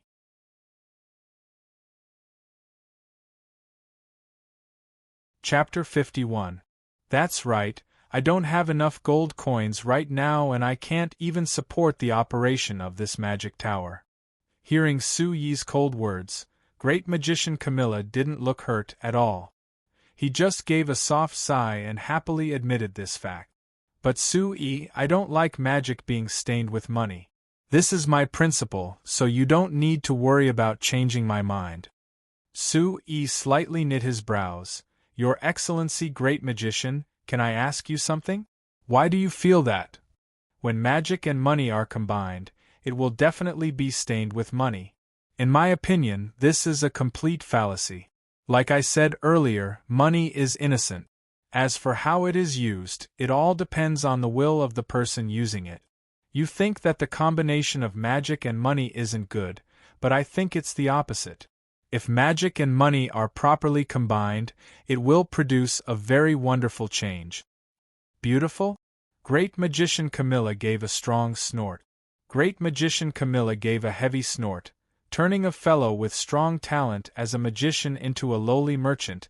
Is this the so-called beautiful change? Sue-E knit his brows even deeper. Your Excellency, Great Magician, your prejudice is too serious. Perhaps in the tradition of the signs, magicians have a higher status than merchants. But in my opinion, the things that the merchants of the signs do are much better than magicians. Nonsense. Great Magician Camilla slapped the table and angrily stood up. He pointed at Sue-E and reprimanded, "You actually dare say that magicians can't compare to those dirty merchants? What can those merchants do? They only know how to steal the money in other people's hands. Whether it is their eyes or their minds, they are all filled with dirty gold coins. They don't even care about their own honor at all. These fellows, you're actually comparing them to magicians? Are you trying to humiliate me? Then, Your Excellency, Great Magician, what are magicians doing?" Sue-E said with a cold smile, "Researching more powerful magic and killing people faster and more efficiently." You! Great Magician Camilla wanted to reprimand Sue-E for speaking nonsense again, but he suddenly stopped. Because he suddenly found that Sue-E wasn't wrong at all. Yes, the mages in the signs had a high status, but why? Of course, it was because mages were far more powerful than ordinary people, and the most obvious point was that on the battlefield, mages' magic was far more lethal than ordinary soldiers. In the history of signs, there had been countless wars between different countries, and in these wars, magicians had always played a vital role. There were even some particularly powerful mages, such as archmages and grand mages. Just one or two of them could change the situation of a battle and affect the entire war. Thus, for a long time, the magicians of the signs were revered and respected by the people, and their status was constantly rising. But no matter how high the status of a magician was, it couldn't change the fact that Sue-E was completely right. What the magicians had always done was to research more powerful magic. As for why they were researching more powerful magic, of course it was to have a stronger effect on the battlefield. To put it bluntly, it was to kill people faster and more efficiently. Thinking of this, Great Magician Camilla's face that had turned red from Sue-E's words instantly turned pale, and the hand pointing at Sue-E began to violently tremble. After a while, he sat back down in his chair, and couldn't speak for a while. Sue-E gave a sigh and shook his head. If it wasn't for the special situation, he wouldn't be willing to be this direct in front of Great Magician Camilla. But this was indeed the true thoughts in his heart.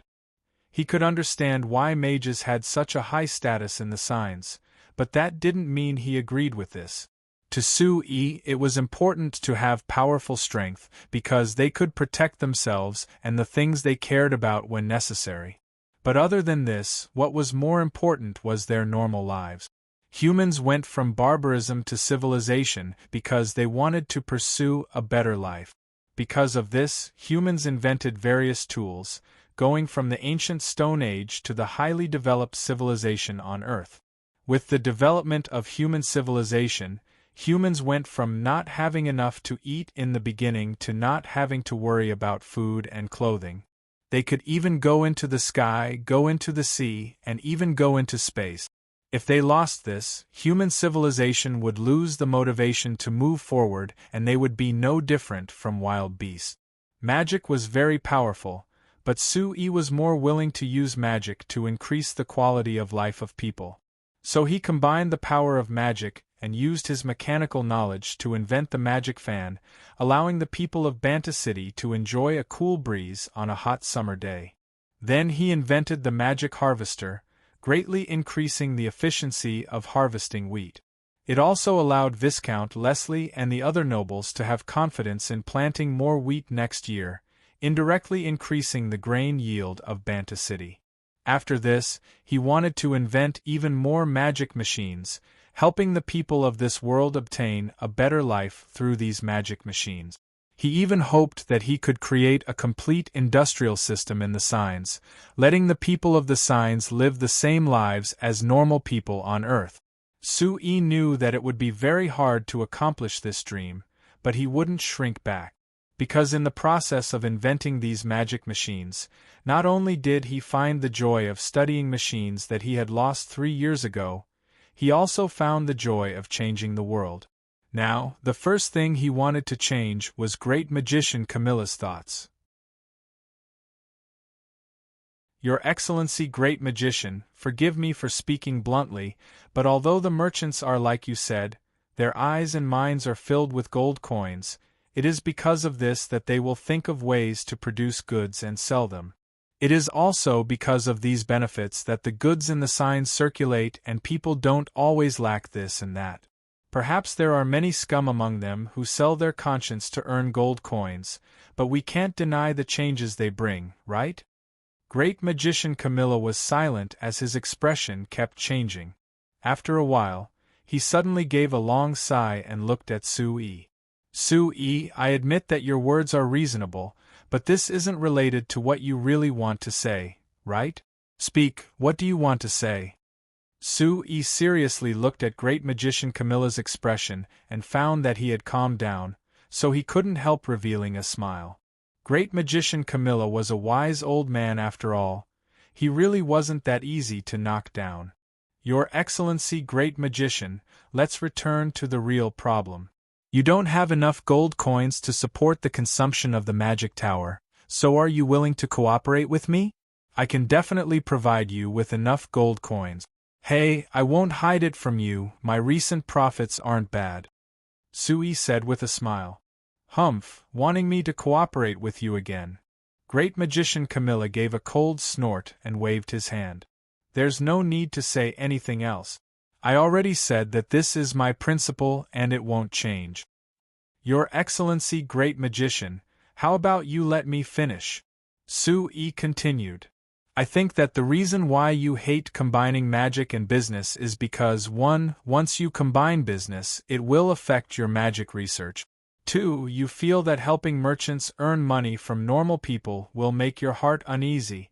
Isn't that right? Great Magician Camilla gave another snort, but he didn't object. Very good, if you're worried about this, then I can tell you that if you cooperate with me, there won't be any problems in these 2 aspects. Let's not talk about whether it will affect my magic research for now. If I cooperate with you, you won't earn money from normal people? Great Magician Camilla asked in a muffled voice. You think I'll believe your childish reason? Hearing the loosening of Great Magician Camilla's tone, Sui laughed. He took out a blueprint from his chest and placed it on the table in front of Great Magician Camilla. Of course I won't say that I won't earn money from normal people, but if I told you that those people are eager for me to earn their money, what would you think? Are you joking? Great Magician Camilla's eyes opened wide. Great Magician Camilla glared at him.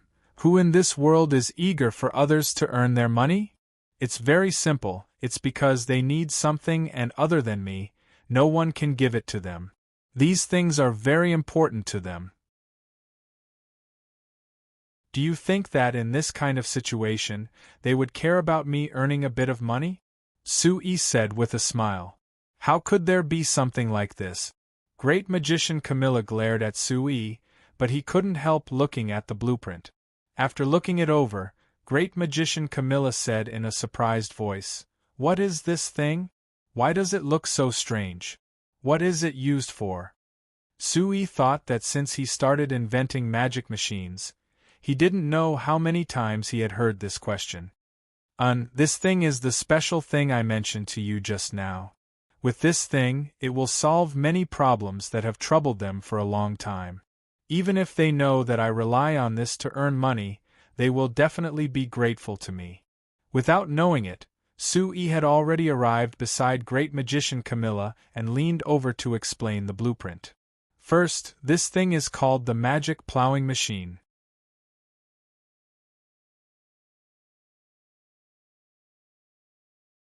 Chapter 52. This time, when Sui left Great Magician Camilla's private laboratory, He was no longer covered in dirt like last time. Rather, he had his head held high and his chest puffed out, with a proud smile on his face. Steele had been waiting outside for an entire 2 hours, and was already very anxious. When she saw Sue come out, she immediately charged over and looked at Sue as she asked, "How was it? How was it? What did grandfather say?" Sue smiled as he reached out his right index and middle finger to Steele, making a V sign for victory. Then he remembered that Steele didn't understand the meaning of this sign, so he quickly said, "Relax, His Excellency Great Magician agreed." "He agreed?" Steele called out in surprise. She looked over Sue with a face filled with curiosity. "Grandfather actually agreed. I say, Sue, how did you convince grandfather? Could it be that you actually used the legendary dark attributed charm magic on grandfather?" "How could I know that kind of thing?" Sue snappily looked at Steele. "Then again, your grandfather is a great magician and I am just a trivial person who hasn't even passed the magician certification exam. If I used magic on him, would I not die quickly enough? Then how did you get grandfather to agree? He hates merchants the most, not to mention cooperating with merchants," Steele asked in a confused voice. "This." Sue paused and gave a helpless sigh. His Excellency Great Magician had no other choice. In the end, a magician also needs to eat. Your grandfather is facing a very real problem. He doesn't have any money. Although this old man is stubborn, compared to this magic tower that he put all his heart into, this stubbornness doesn't count for anything. Besides, cooperating with me is always better than cooperating with other merchants. No matter what, I am still a merchant with a conscience. At the same time, I also have the identity of a magician, so it will be relatively easier for the great magician to accept. A trace of sadness appeared on Steele's face. She gave a slight nod and said with a sigh, "That's right, if it wasn't for the fact that there was no other way, grandfather definitely wouldn't have agreed to do this." After saying this, she turned to look at the door of Great Magician Camilla's private laboratory.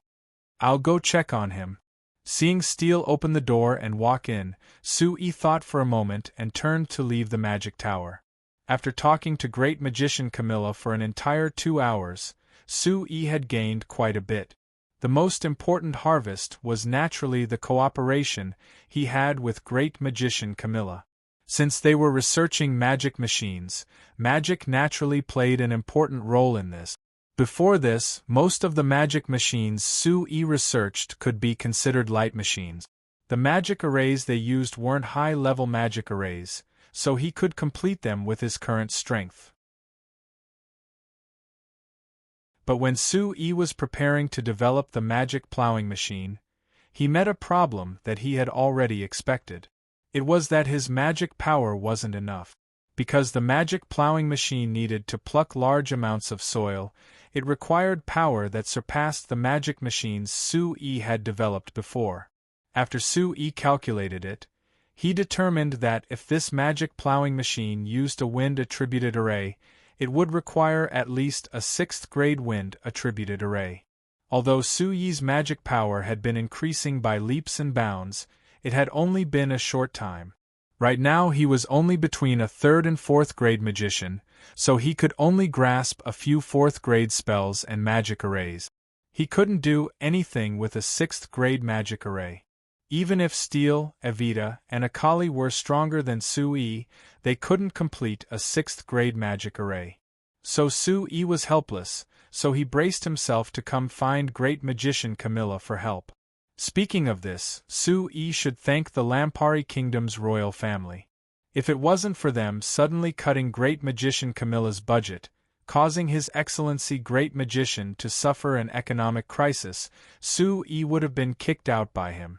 How could he have convinced Great Magician Camilla to agree to cooperate with him? Sue wasn't in a rush for result. He knew that even if Great Magician Camilla agreed to cooperate, his prejudice against merchants wouldn't disappear that easily. So this time he just took out the idea of the magic plowing machine for Great Magician Camilla to research and didn't make any other requests. It had to be said, a great magician was a great magician. Not only did he surpass Su Yi's group in terms of magic power, he also surpassed them in terms of vision, understanding, and realm. After Su Yi explained the concept of the magic plowing machine, Great Magician Camilla only said a single sentence that stunned Su Yi for a while. Since it's for plowing the soil, why are you using a wind-attributed array and not an earth-attributed array? When he heard this, Su Yi was stunned for a bit before slapping his forehead. Idiot! Great Magician Camilla wasn't wrong at all. Since the magic plowing machine was for plowing the soil, using an earth-attributed array was the simplest and most effective method. It was far from being able to compare to using a wind-attributed array to drive the plowing machine. Su Yi immediately understood that he was completely limited by his fixed thinking. This was because in the original world, almost all machines used various kinds of energy to drive them before using that energy to drive them. So when he was researching magic machines, Su Yi had always thought of this. The first magic machine that Su Yi developed in science was the magic fan, and he found that using a wind-attributed array to drive it, it could completely imitate the machines on Earth. So when he researched after that, he always imitated the machines on Earth, using the wind-attributed array the most. However, now that he was reminded by Great Magician Camilla, Su Yi suddenly found that he had made a mistake. Science was different from Earth in the end, and the biggest difference was magic. Although it couldn't compare to the highly developed industrial system on Earth, magic had its own advantages. Su Yi had sighed before about the efficiency of the magic array in converting magic crystals, but now he found that magic also had a powerful advantage. Just take this magic plowing machine for example. According to Su Yi's design, it was similar to the plowing machines on Earth, using a wind-attributed array to drive it. Because this opportunity to loosen the soil had been barren for a long time and the soil was rather hard, Su Yi had considered a higher requirement when designing it. In the end, he decided to use at least a 6th-grade wind array. But after being reminded by Great Magician Camilla, Su Yi quickly changed his mind and used an earth-attributed array. He found that he only needed a trivial 2nd-grade earth-attributed array, the earth-splitting array, to meet this requirement. As long as he designed it a bit more, the effect would be much stronger than Su Yi's previous design. During this process, what Su Yi cared about the most was not that the design of the magic plowing machine could be simplified and the cost could be lowered, rather it was that his thoughts had suddenly been broadened. If it was said that Su Yi had only used the rich mechanical knowledge he had on Earth and borrowed the power of magic to make machines one by one, then after this, Su Yi found that there was more to magic. He could completely change his design and perfectly combine magic with his mechanical knowledge. In other words, the magic machines that Su Yi had developed before could only be considered magic-powered machines. This new magic plowing machine that he had developed with Great Magician Camilla was a true product that combined magic and machines. It represented the true fusion of science and Earth's civilizations. Thinking of this, Su Yi's steps unknowingly became lighter. His heart of research as a mechanical engineer was already burning. He couldn't wait to return to the factory and begin developing the new magic plowing machine with the dwarves led by Camby. But when Su Yi stepped onto the small path leading to the factory and looked into the distance, he was surprised to find that the space in front of the two factories was filled with people. It was so dark that there wasn't a single gap left. Seeing this noisy scene in front of him, Su Yi's heart skipped a beat. Could it be that something happened?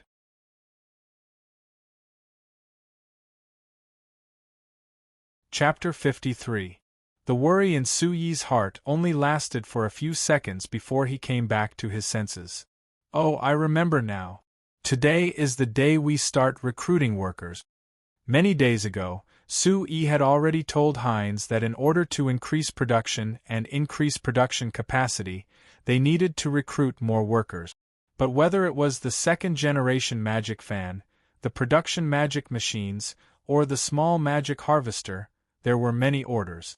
It caused the two workshops and the entire factory to be at full capacity, so Heinz didn't have time to take care of this matter at all. Summer was finally over and the orders for the magic fan gradually decreased, so Heinz gradually became free. After a period of preparation, he finally decided to officially start recruiting workers today. Heinz had already reported this matter to Sue-Yi yesterday, but because Sue-Yi had finally reached a cooperation with Great Magician Camilla and because Great Magician Camilla's words had opened his mind, he was very excited and had forgotten about it. I never thought that there would be this many people applying. Could it be that all these people in Banta City have nothing to do? But this isn't right.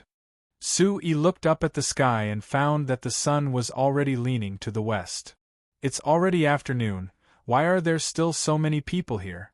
Could it be that Heinz was wasting time this entire morning? Sue-Yi moved towards the factory in a confused manner, but he found that the path in front of the workshop was completely filled with people. He couldn't even approach the workshop door at all. Helplessly, Sue-Yi could only pat the person in front of him, wanting them to move aside. However, he was fiercely glared at by a young man who seemed to be in his early 20s. What are you doing? Honestly, line up. Sue-Yi could only give a bitter smile. It was good that Heinz could let these people know how to line up, but couldn't he let these fellows line up a bit more? Looking around, Sue-Yi found that Alex was in charge of maintaining order on the outside, so he quickly walked over. Chairman, you're back? Seeing Sue-Yi suddenly appear, Alex called out in a pleasantly surprised voice. Sue-Yi immediately called this bad in his heart. Sure enough, when they heard Alex call out President, the people who came to apply for the position all turned to look at him. After these gazes landed on Sue-Yi, there were clearly countless more doubts. Sue-Yi looked like he was in his 20s.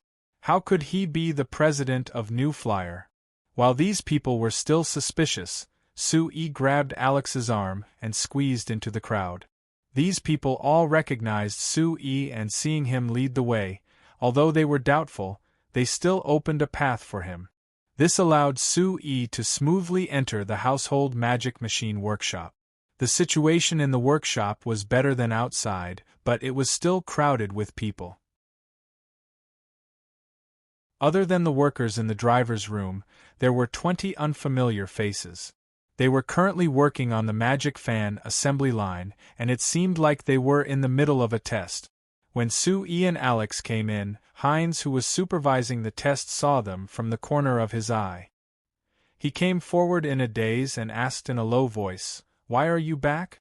Didn't you say that you were going to do the final research on the magic rice cooker today?" Sue-Yi looked at Heinz and couldn't help giving a soft laugh. Since the magic fan production was about to stop, Heinz had been very concerned about the new magic rice cooker that Sue-Yi promised him. When Sue-Yi said that they were going to do the final research on the magic rice cooker today, he took over all the recruitment work and let Sue-Yi be in charge of the research. Relax, the magic rice cooker has already been developed. We'll enter the test production phase tomorrow, and it'll be in production in less than a week. Sue-Yi patted Heinz's shoulder as he spoke with a smile. As expected, once he heard Sue-Yi's words, Heinz immediately nodded with a smile. That's good, that's good. I was just worried that you wanted me to hire 100 workers, and what would happen if they didn't have anything to do. Sue-Yi helplessly rolled his eyes. He thought that Heinz wouldn't be able to change this kind of mentality no matter what. Of course he knew that this kind of personality problem was hard to change, so he gave up on this problem.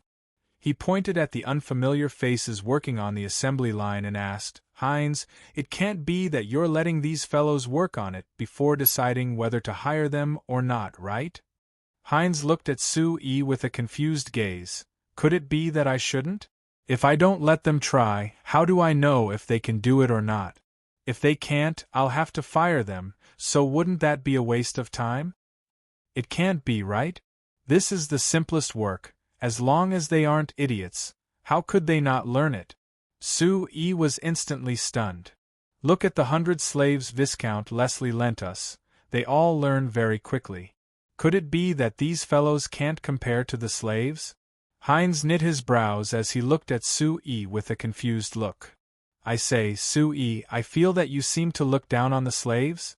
Let me tell you, you really don't have to believe me. Although the slaves have low statuses, since they can be taken as slaves by Viscount Leslie, there aren't idiots among them, so of course they learn quickly. On the contrary, there are quite a few idiots among the people who came to apply. There were quite a few people who were chased away by me this morning because they couldn't even learn the most basic assembly, and there were even 2 people who were injured while learning how to operate the magic thread rolling machine. Tell me, compared to the slaves, who is the idiot? Sue was speechless.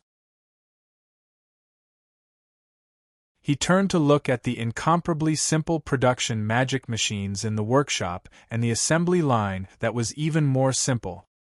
He thought that if this work was on Earth, it would be something that even the most normal workers could master. Unless they were idiots, how could they not master it? After a while, he finally reacted. There was a large difference between Signs and Earth, which was the level of education of normal people. The social system of the continent was still between a slave society and a feudal society, so productivity was low. It was already hard for normal people to fill their stomachs, not to mention having the energy and money to receive an education, so normal people had a lower level of education. On Earth, most countries had already implemented basic education, so normal people had a higher chance of receiving an education than Signs. People who received an education generally had better comprehension and learning abilities than people who didn't receive an education. If they entered a factory, it was naturally much easier for them to learn the basic skills of the factory. If one used the language of Earth to describe it, this was Earth's advantage over Signs in terms of human resources. There were many things that Sue took for granted on Earth, but it was a different matter in Signs.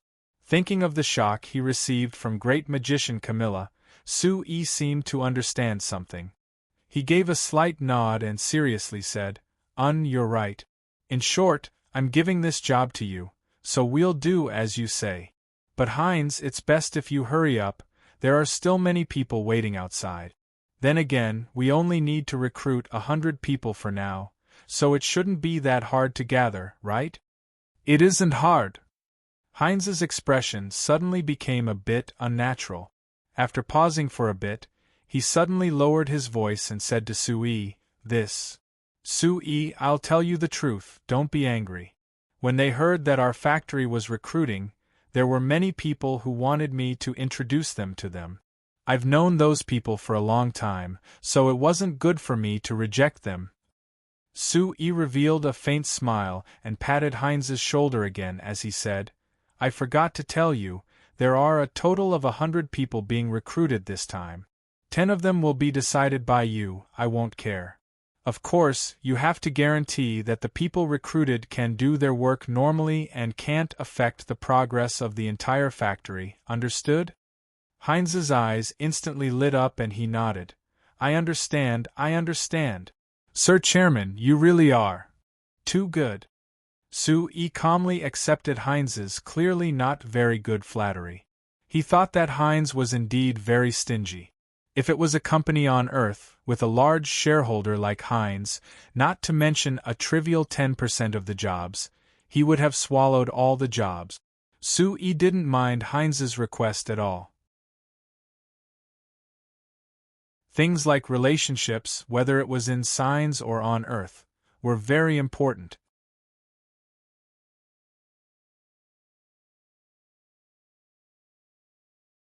Chapter 54.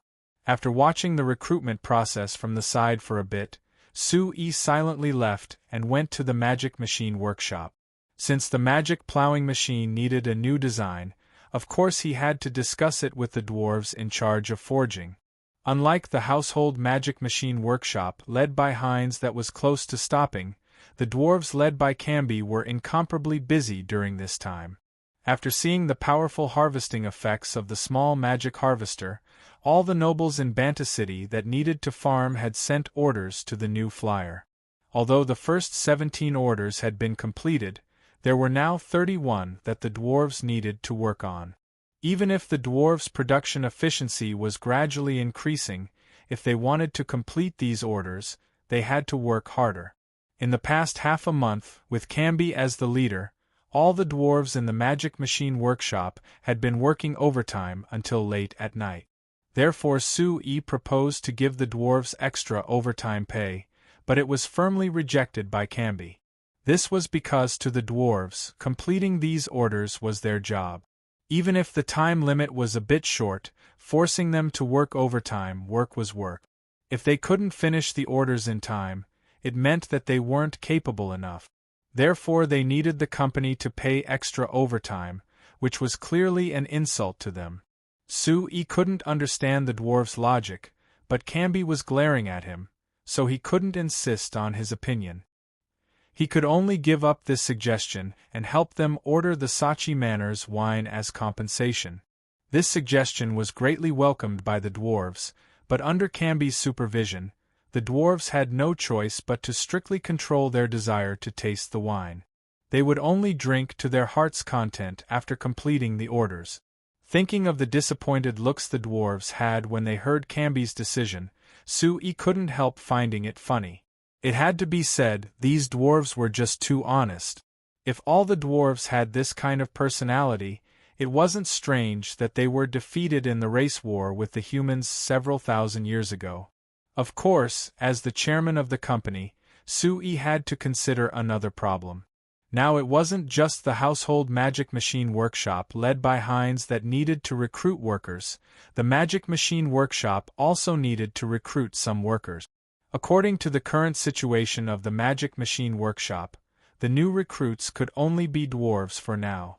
When these dwarves had lived here for a longer time and the gap between them and humans had basically disappeared, it would be feasible to recruit humans to fill in. While Sue was considering this problem, he had already arrived at the magic machine workshop. Just as they entered the workshop, they heard Canby's booming voice.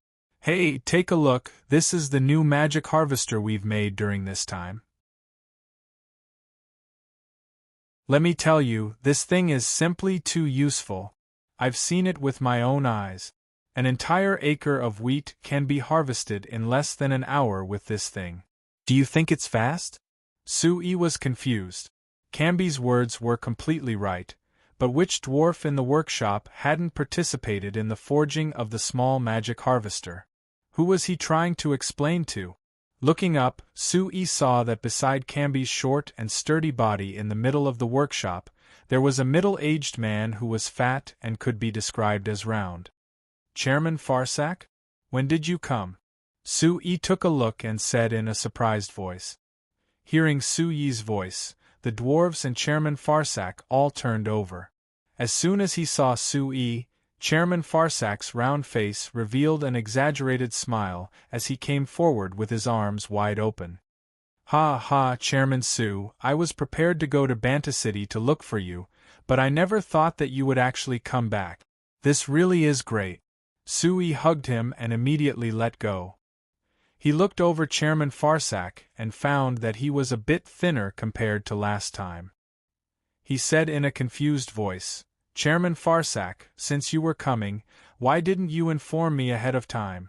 I could have gone to the city to welcome you." Chairman Farsak laughed. "Chairman Sue, you really are too polite.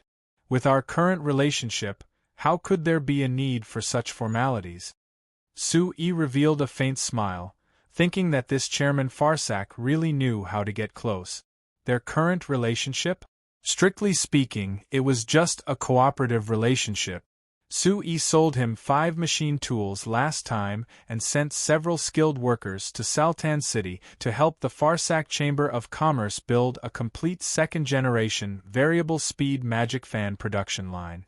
They had interacted many times during this time, so their relationship could be considered quite harmonious. But other than this, how close was it? That wasn't necessarily the case. When Sue sold the 5 machine tools to the Farsak Chamber of Commerce, it was written in the contract that the maintenance of the 5 machine tools, the replacement of parts, and the daily maintenance could only be done by New Flyer. Moreover, each service had to be paid and it wasn't cheap. If it was said that Chairman Farsack couldn't see that Sue-E was earning large amounts of profit from this, that was impossible. But only New Flyer could complete this service. Chairman Farsack knew that Sue-E was earning large amounts of profit from him, but he could only pinch his nose and accept it. He even had to work hard to build a good relationship with Sue-E. After all, the magic fan was very popular in Sultan City. With the second-generation magic fan production line that Sue-E sold to him, after the Farsack Chamber of Commerce released the second-generation magic fan in Sultan City, they easily squeezed out the first-generation magic fan that was sold in Sultan City, seizing a large portion of the market. In just half a month, they had earned a net profit of over 5,000 gold coins. Sue-E and Chairman Farsack exchanged a few polite words before Chairman Farsack's face that was filled with smiles suddenly turned dark. He said with a soft sigh, "Chairman Sue, actually I suddenly came to visit because I have something to ask of you. What are you here for?" This thought appeared in Sue-Yi's mind before he said, "Chairman Farsack, you're too polite. With our good relationship, how could there be a need for the word request? Just tell me if you have something, and as long as I can help, I definitely won't reject it. Chairman Sue really is straightforward. Come, I'll let you see something first." Chairman Farsack led Sue-E to a corner of the workshop and looked through a large package in the corner before taking out a magic fan. "Please take a look." Sue-E was confused as he took it and looked it over before shaking his head.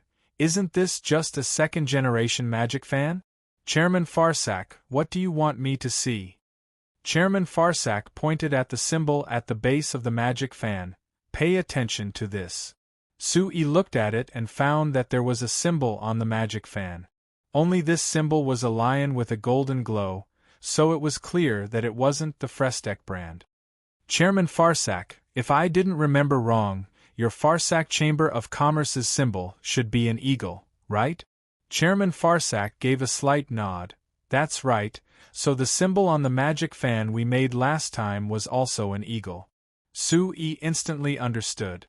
He raised the second-generation magic fan in his hand and asked, "This means that this magic fan was not made by your company and was made by someone else?" He then knit his brows. "That is strange.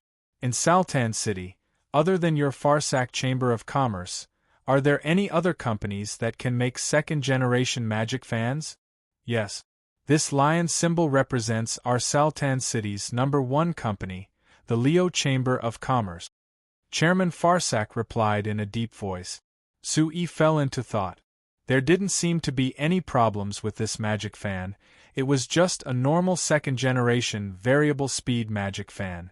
Other than the symbol on the base being different, it was the same as the magic fans made by the New Flyer and the Farsack Chamber of Commerce. However, this was where the problem lay. The Farsack Chamber of Commerce's magic fan was the same as the Shinfei brand magic fan. That was because the Farsack Chamber of Commerce's magic fan production line was bought from New Flyer and it was built with the help of New Flyer. They could be considered from the same source, so there wasn't a problem at all. But Sue-E was very clear that he had never contacted this Leo Chamber of Commerce before, so naturally he didn't sell another production line to the Leo Chamber of Commerce. Since it was like this, how could the Leo Chamber of Commerce make this magic fan that was almost the same?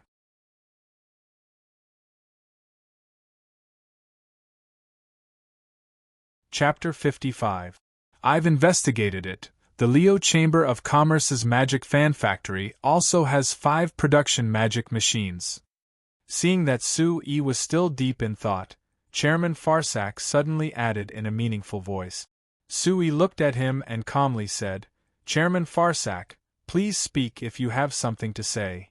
Chairman Farsack's round face no longer had that incomparably friendly smile from before.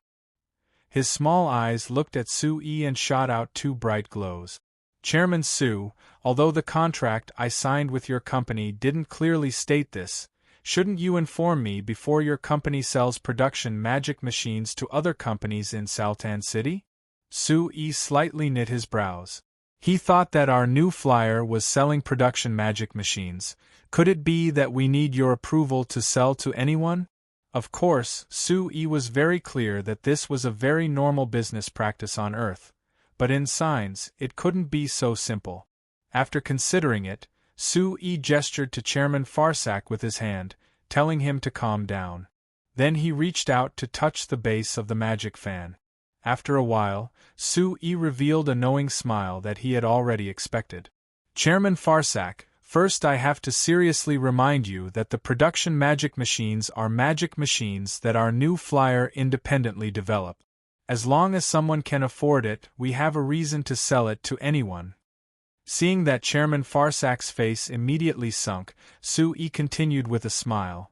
Of course, since we are in a cooperative relationship, as a cooperative partner, of course I have to consider the benefits of your Farsak Chamber of Commerce. So in a normal situation, we won't sell the production magic machines needed to make magic fans to other companies in Sultan City. Then what is with this magic fan? Chairman Farsak knit his brows as he pointed at the magic fan in Sui's hand. Sui shook his head. If one purely relied on hand forging, each magic fan would take a long time to make and the cost would be very high.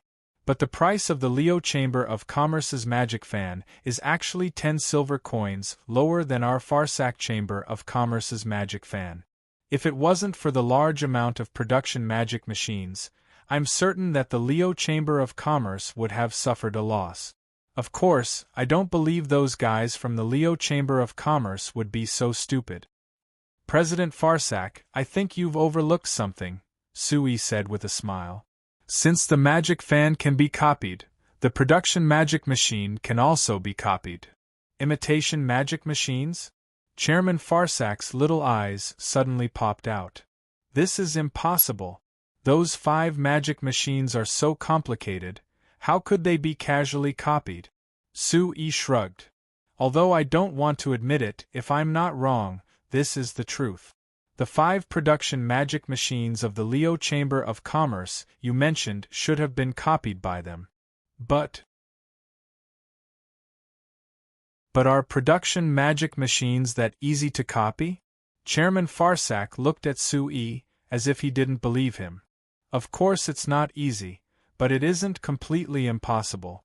Sui casually took a tool and quickly took the magic fan in his hand apart. It was as he expected. Not only was this magic fan the same as the Shinfei brand magic fan on the outside, even the internal structure and each part was the same. In other words, this magic fan was completely a copy of the Shinfei brand magic fan. Can you see any problems? Seeing Sui's actions, Chairman Farsak couldn't help asking. Sui casually picked up a central shaft supporting the fan blade and looked it over before laughing. I can see many problems. Chairman Farsak, that Leo Chamber of Commerce shouldn't have been selling this magic fan for more than half a month, right? Chairman Farsak was stunned. After thinking about it, he said with a nod, "That's right, it indeed hasn't been more than half a month." "How do you know?" Sui pointed at the parts on the ground. "It was them that told me." "Them?" Chairman Farsak's eyes fell onto the parts on the ground and he was confused. Sui looked over at Chairman Farsak. "You should have brought the magic fan produced by your company this time, right? There is." Chairman Farsak went to the giant bag again to take out a magic fan. Sui weighed it in his hand before suddenly knitting his brows. "Chairman Farsak, when your company produced this magic fan, did you strictly follow the standards I gave you back then?" Chairman Farsak was stunned before saying in an aggrieved voice, "Of course. Chairman Su, this thing was developed by your new flyer. How could I not follow the standards you set?" "I don't think so, right?" Sui gave a soft snort. He looked around and took out a Shinfei brand magic fan that was rotating in the corner of the workshop. Then he put it together with the magic fan that Chairman Farsak took out and filled the 2 magic fans with magic crystals of the same size and quality before pressing the switch at the same time. Two faint blue lights flashed and the blades of the two magic fans began to rotate, letting out a faint buzzing sound. Sui pulled Chairman Farsak to the front of the two magic fans to let them cool off for a bit before suddenly turning his head to ask, "Can you see it?" The expression on Chairman Farsak's round face had turned ugly at this moment. Although these two magic fans looked the same on the outside, there was a clear difference between them when they were operating. First was the activation speed. After the switch of the Shinfei brand magic fan was pressed, it only took the blink of an eye for the blades to begin rotating. There was already a cool breeze blowing out in the time it took to breathe. As for the magic fan produced by the Farsak Chamber of Commerce, it took close to 5 seconds before the blades began to rotate. It took a while before one could feel the cool breeze. Next was the stability. The blades of the Shinfei brand magic fan were very stable and one couldn't see any fluctuations with the naked eye. As for the Farsak Chamber of Commerce's magic fan, it would slow down from time to time, like there was something stopping the blades from rotating. Other than these 2 points, during the entire process of the Frestek brand magic fan, there was only a faint buzzing sound from the fan blade. As for the Farsak Chamber of Commerce's magic fan, not only was the sound from the fan blades much louder, there were also cracking sounds that came from inside the magic fan from time to time. Even after the fan blades turned for a while, there were more and more places where the sound came from. As the magic fan kept shaking, it made people wonder if it would fall apart at any moment. Chairman Farsak, if you were a customer and these two magic fans were placed in front of you, which one would you choose? Sui asked. Chairman Farsak's face sunk as the fat on his face jumped a few times. He squeezed out a bitter smile as he replied, "Of course I'd choose your Shinfei brand magic fan." Without waiting for Sui to reply, he asked, "But Chairman Su, why is that? I attached great importance to this magic fan and strictly followed the process and standards you gave me. Even the 5 production magic machines were bought from you, but why is there such a large difference in the end?" It's very simple, the difference is in 2 points. One is the raw materials and the second is the manpower. Sui stretched out 2 fingers and shook them before suddenly asking, "Chairman Farsak, the workers I sent to you, you didn't attach importance to them at all, right? How could that be? Those 5 people were sent by you to teach the production process. How could I not attach importance to them?" Chairman Farsak immediately said in a loud voice, "Since they left, I've been feeding them good food every day. I didn't treat them as slaves at all." Sui shook his head. "Can you guarantee that your subordinates don't treat them as slaves?" This. Chairman Farsak was stunned as he said in an uncertain voice, "I seriously announced this to them, it shouldn't be." Chairman Su, you should talk about the problem of the raw materials. I don't understand, isn't the raw material used to make the magic fan iron? How could there be a difference? Sui gave a sigh. He wanted to explain to this fellow that there were several different kinds of iron on Earth. He didn't know if he would be so shocked that some of the fat on his face would fall off. Of course, in this incomparably weak science, even if Sui said these things, no one would understand. Helpless, he could only slowly use words that Chairman Farsak could understand to explain to him. They are both iron, but there are differences.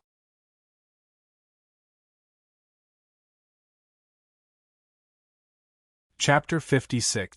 Chairman Farsak finally left Banta City in a satisfied manner.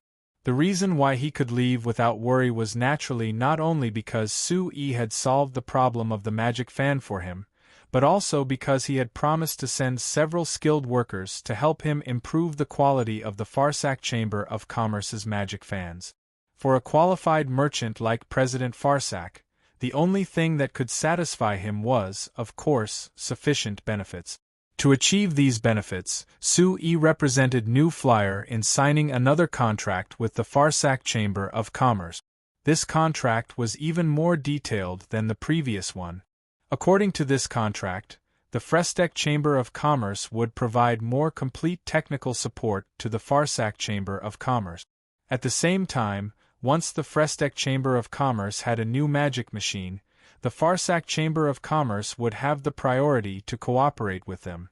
For example, when Chairman Farsak came to Banta City this time, he had heard that a small magic harvester had appeared in Banta City recently. Other than the matter of the magic fan, the main reason he came this time was to obtain information related to the small magic harvester from Su-Yi. Su-Yi had very straightforwardly revealed all the information related to the small magic harvester to him, but he rejected the Farsak Chamber of Commerce's request to create a production line for the small magic harvester. Even if Chairman Farsak was dissatisfied with this, Su-Yi couldn't help him even if he wanted to. The small magic harvester was different from the magic fan, it required several times more craftsmanship. Even in New Flyer, only the dwarves could make it. Su-Yi hadn't made a set of magic machines to replace people to make the small magic harvester, so it was impossible for him to give these dwarves to others, so it was impossible for him to help the Farsak Chamber of Commerce create a production line. Chairman Farsak's request couldn't be satisfied, so he could only take a step back. He proposed to Su-Yi that he would be the sole agent for the Shinfei small magic harvester in Sultan City. Towards this request, Su-Yi immediately agreed. With New Flyer's current scale and reputation, it was unrealistic for them to directly infiltrate Sultan City. On the contrary, it would be much more convenient for them to infiltrate through President Farsak, a chamber of commerce with sufficient power and status in Sultan City. If they let the Farsak Chamber of Commerce act as the agent for the small magic harvester, even if they would lose a portion of their profits, it would allow the Shinfei brand and the New Flyer to gain fame in Sultan City. Overall, it was very worth it. Other than that, Su-Yi had firmly rejected Chairman Farsak's offer of an exclusive right to buy the production magic machines. Although this refusal made President Farsak very unhappy, Su-Yi did not intend to give in at all. What he was considering was not just Sultan City, but from a long-term perspective. If they agreed to President Farsak's request, then all of New Flyer's products might be restricted in the future. With the precedent set by the Farsak Chamber of Commerce, if New Flyer wanted to sell its products to all of Signs in the future, it would be difficult for other chambers of commerce to reject similar requests. Like this, there was no doubt that New Flyer's development would be greatly restricted, and they might even be controlled by others. This was something that Su-Yi could not accept no matter what. Chairman Farsak wanted to fight back at first and even had a trace of threat in his words, but Su-Yi's tone was very strong and he did not give in at all, so Chairman Farsak could do nothing in the end. After all, the only company that could produce the production magic machines was New Flyer, and Chairman Farsak saw large benefits from this. If the negotiations with Su-Yi really broke down and they lost the chance to cooperate with New Flyer, then it would be the Farsak Chamber of Commerce that would suffer heavy losses.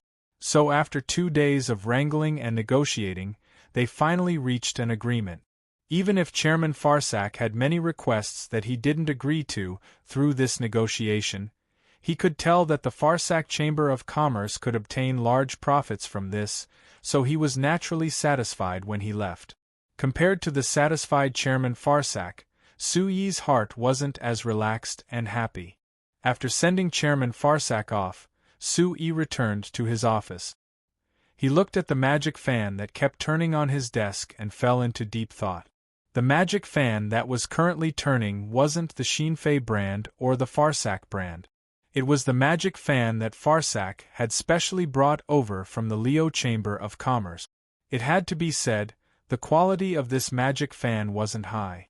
Not only could it not compare to the Shinfei brand magic fan, it was even a bit worse than the Farsak Chamber of Commerce's magic fan.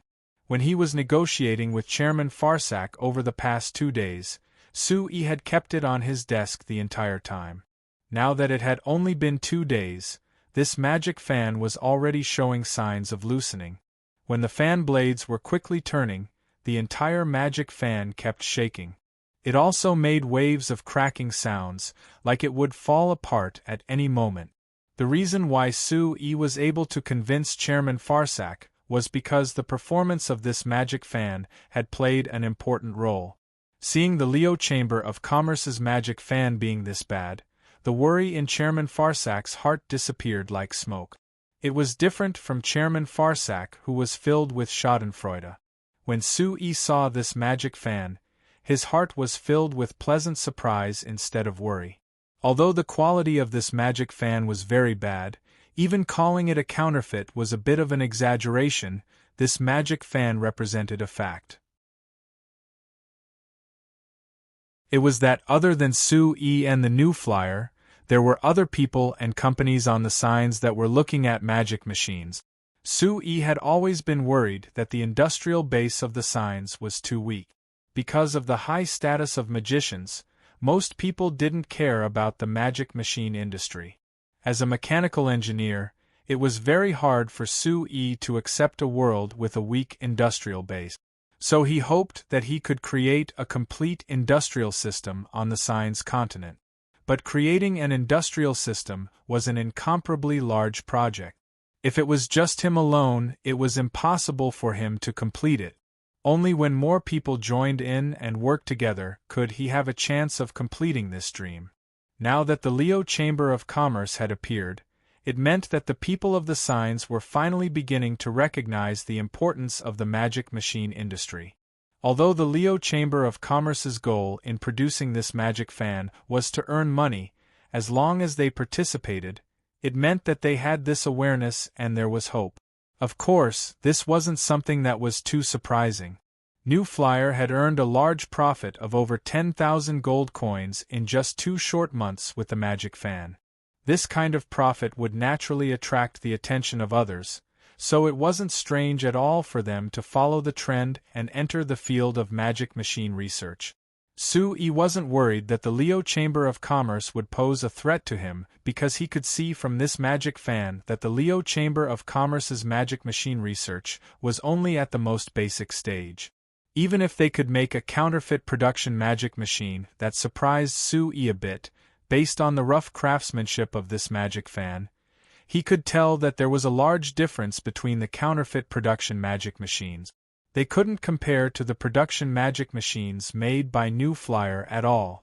Sue suddenly gave a sigh and reached out to touch the base of the magic fan.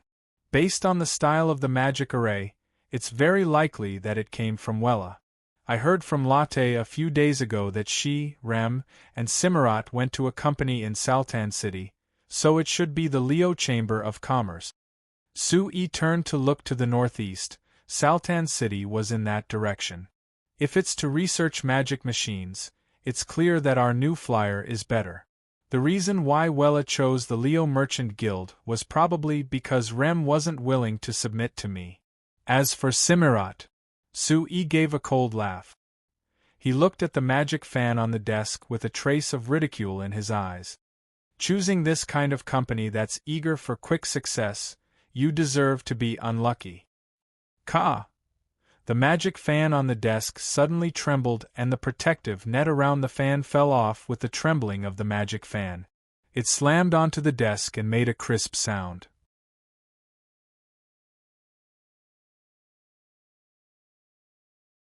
Chapter 57. It was already the end of September and the heat was gradually fading. There was even a bit of a cool breeze in the air. On the trees on the side of the road, there was a bit of yellow on the originally green leaves. When the wind blew, there would be 1 or 2 leaves that would fall down. However, even in such a cool autumn weather, Freeman was still sweating profusely, completely soaking the short sleeves he wore, sticking to his body, making him feel extremely uncomfortable. This was something that couldn't be helped. Anyone who dragged 200 pounds of wheat from Ireland to Banta City and traveled close to 30 kilometers would be covered in sweat. Actually, he didn't need to work this hard because since the fall harvest day, the McGrady Chamber of Commerce that specialized in grain had sent people to the village to buy. Most of the wheat harvested by the villagers were sold to them. Freeman had done the same in the past few years, but this year he chose to transport the harvested wheat to Banta City to sell. The reason was very simple. He had suddenly heard that if he sold it to the buyer in Ireland Village, the price for each pound was 34 copper coins lower than selling it in Banta City. If he were to include the 200 kilograms of wheat, he would have to pay a total of 70 to 80 silver coins. Perhaps to the nobles of Banta City, 70 to 80 silver coins was something that they would be disinclined to even look at if it fell to the ground. Even the villagers of Ireland Village didn't care that much, so they all chose to sell the wheat to the McGrady Chamber of Commerce in the village. However, to a poor family like Freeman who had 3 children crying piteously for food, 70 to 80 silver coins was a sum that couldn't be ignored. The other villagers felt that it was too hard, but Freeman insisted on bringing the wheat to Banta City, just to sell it for 70 to 80 silver coins. A gust of cold wind suddenly blew over, making Freeman feel much cooler. He put down the cart for now and took a towel to wipe his sweat, preparing to rest. The walls of Banta City were already in sight and there was still some time before noon, so he didn't need to rush. After raising his head to wipe the sweat off his face, Furman's eyes unconsciously fell onto Banta City in the distance, and he suddenly gave a sound. Outside the 4 walls of Banta City, there was always a large sign. Not only were the citizens of Banta City familiar with it, even a normal farmer like Furman clearly knew about it. Every time he came to Banta City for something, Furman couldn't help looking at the sign a few more times. It was for no other reason than to look at the beautiful and noble girl up there. But this time, when Furman habitually looked at the sign again, he found that the picture on the sign had changed. On the sign from before, other than the beautiful girl, there was also the Sheen Fei brand magic fan design. When he first saw the picture on the sign, Furman was deeply attracted to it. Other than remembering the beautiful girl, he also remembered the Sheen Fei brand magic fan. He secretly made a decision in his heart that as long as his family was a bit richer, he would definitely buy a Sheen Fei brand magic fan and bring it back. He would also let his 3 children enjoy a cool breeze on a hot summer day. However, on the large picture on the sign, the beautiful girl that Freeman was familiar with was still there, but other than her, there were 2 other young girls. Although these 2 girls weren't as beautiful as the girl, they could still be considered beautiful. Moreover, one was lively and the other was quiet and beautiful, giving people different feelings. The 3 girls in the picture were gathered around a table, and based on the dishes on the table, they should be preparing to eat. However, in the middle of the table, there was a strange cylindrical iron utensil. The girl with a lively expression and a round face was holding a ladle and scooping out a spoonful of fragrant rice from the strange iron utensil. What is this thing? Freeman was confused as he looked at the picture. After thinking about it, he guessed something. The picture from before was New Flyer's advertisement for the Sheen Fei brand magic fan, so this picture should also be an advertisement, right? But what is this strange thing? Why is there still cooked rice inside? There were 2 lines of words on the sign other than the picture, but it was a pity that Freeman couldn't read them. In the end, driven by his curiosity, he pulled a middle-aged man who seemed to be a bit knowledgeable and asked him this. What is written on it? The middle-aged man looked in the direction Freeman was pointing at and revealed a smile. Oh, that. Let me tell you, that is a new sign that New Flyer put on 2 days ago. It's for their company's new product, the Magic Rice Cooker. Magic Rice Cooker? It's that round thing on the sign? What is it used for? Freeman was even more curious. You can't even understand this? Look, isn't there rice inside? So this magic rice cooker can be used to cook rice. The middle-aged man pointed at the sign and read it word for word. There are 2 lines on it. The first line is Sheen Fei brand magic rice cooker, allowing you to enjoy the purest rice. The second line is live a healthy life, avoiding smoke from firewood. Do you understand what this means? Freeman honestly shook his head. I don't understand. The middle-aged man couldn't help rolling his eyes. What is there to not understand? With this magic rice cooker, you don't need to use firewood to light the fire and can directly cook the rice. Not only is it faster than using firewood, it doesn't even smoke. How about it? Isn't it convenient? Don't use firewood? Then how can it be cooked? Freeman said in a stunned voice. The middle-aged man laughed. It seems like you still don't understand. But forget it, I don't have anything to show you and you wouldn't understand even if I told you. If you're really curious, you can buy one and try it out. Let me tell you, I bought one as soon as possible and now it's much easier for my wife to cook for me. Seeing the middle-aged man leave while laughing, Freeman helplessly shook his head. Although this magic rice cooker was a good thing, he couldn't afford it, so it was useless no matter how good it was. After talking for a bit on the side of the road, Freeman felt that he had recovered some strength. He washed his cart and continued dragging the cart full of wheat into Banta City.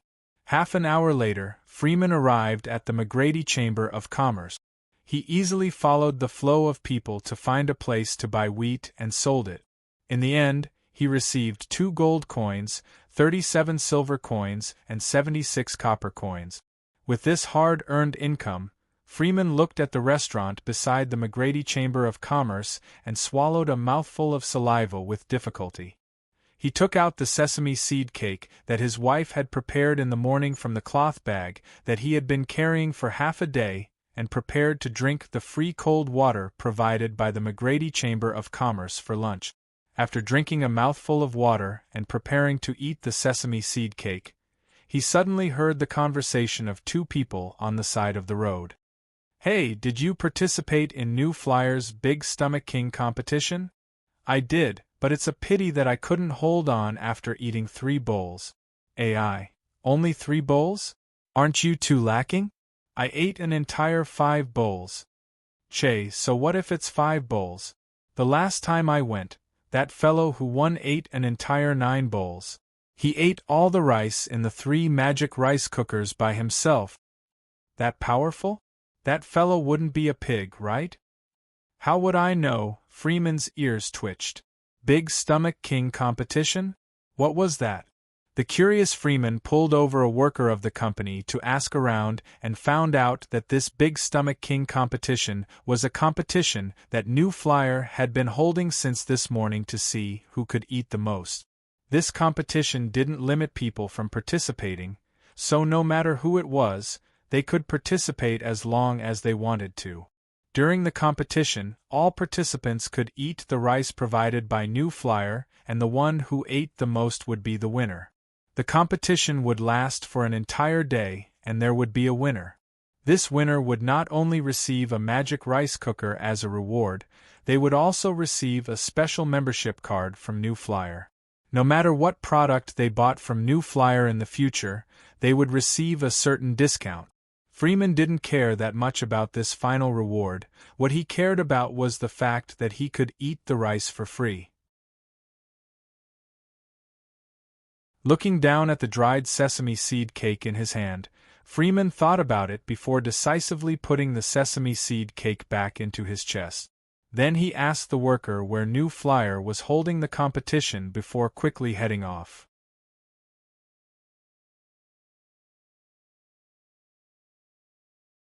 Chapter 58. When Freeman rushed to the shopping street, he found that this wide street was currently filled with people. There were even cheering sounds that came from time to time.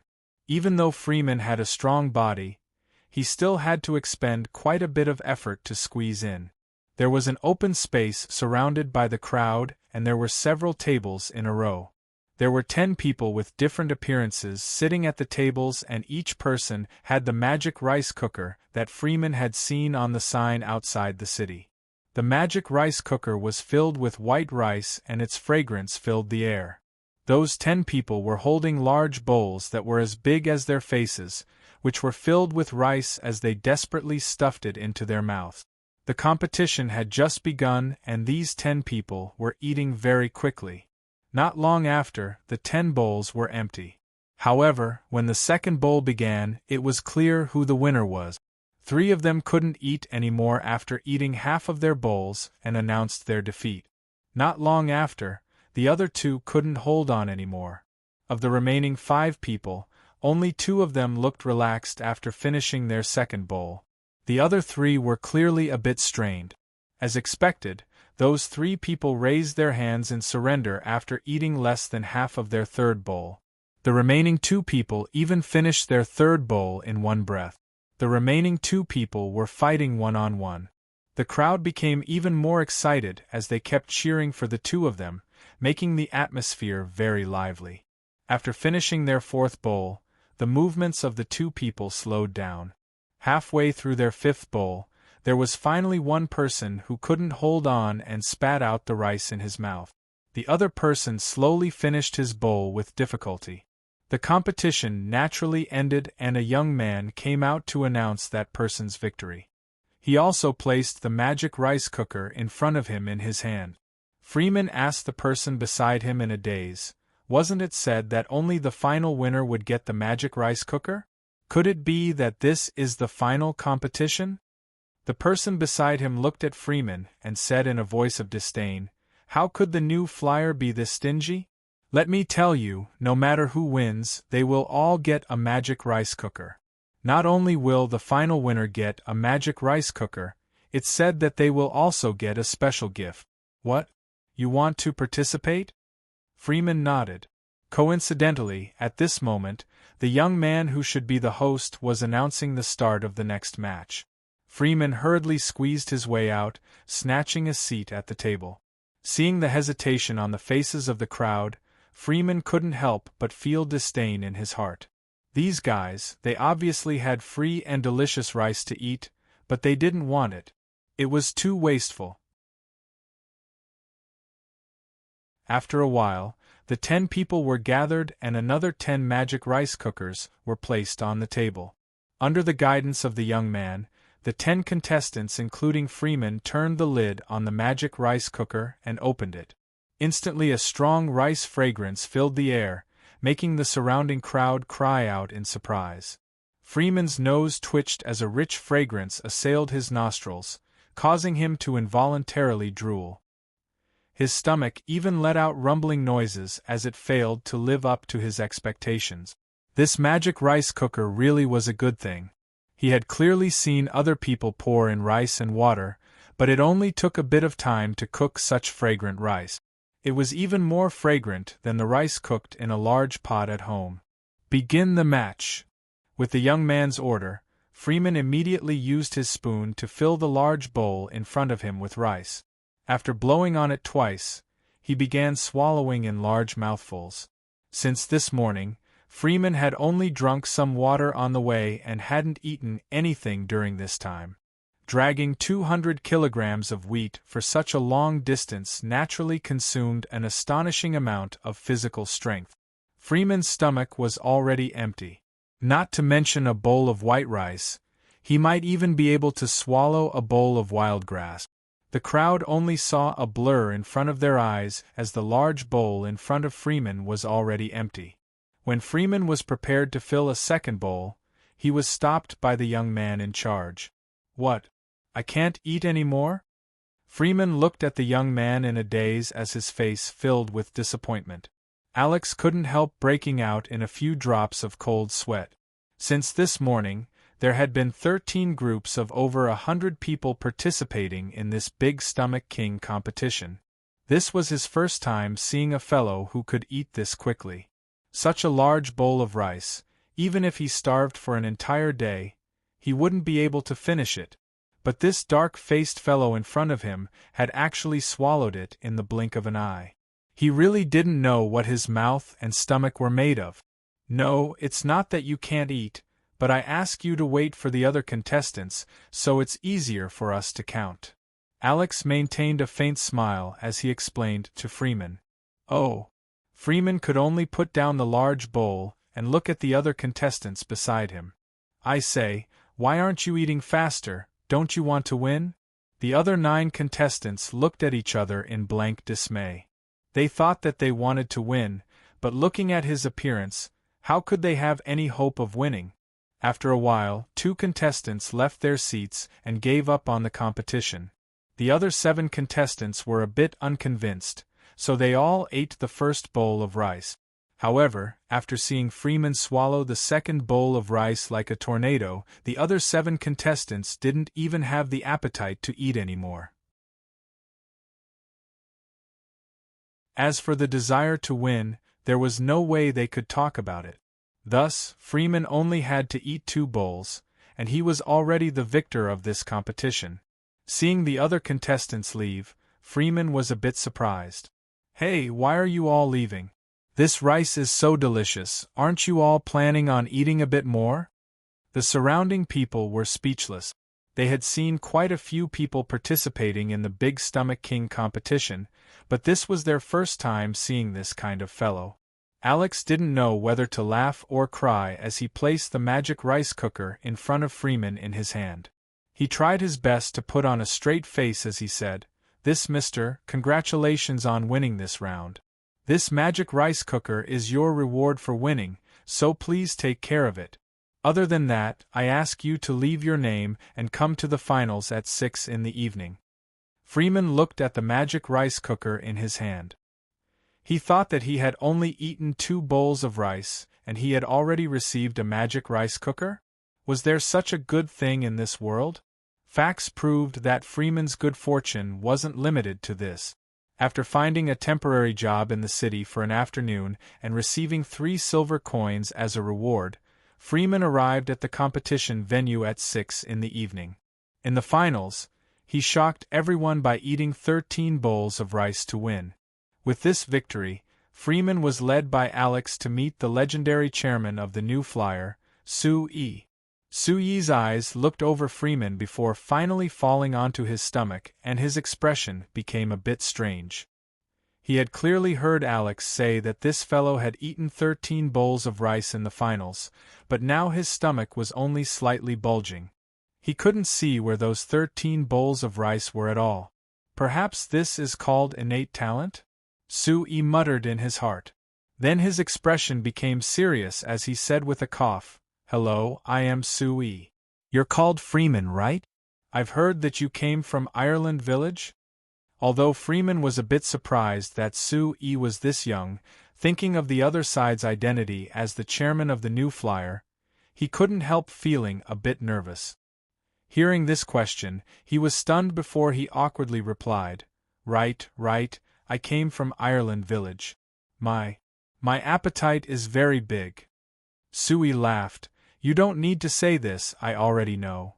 Freeman was instantly embarrassed as a rare blush appeared on his dark face. "Alright, let's not talk about this.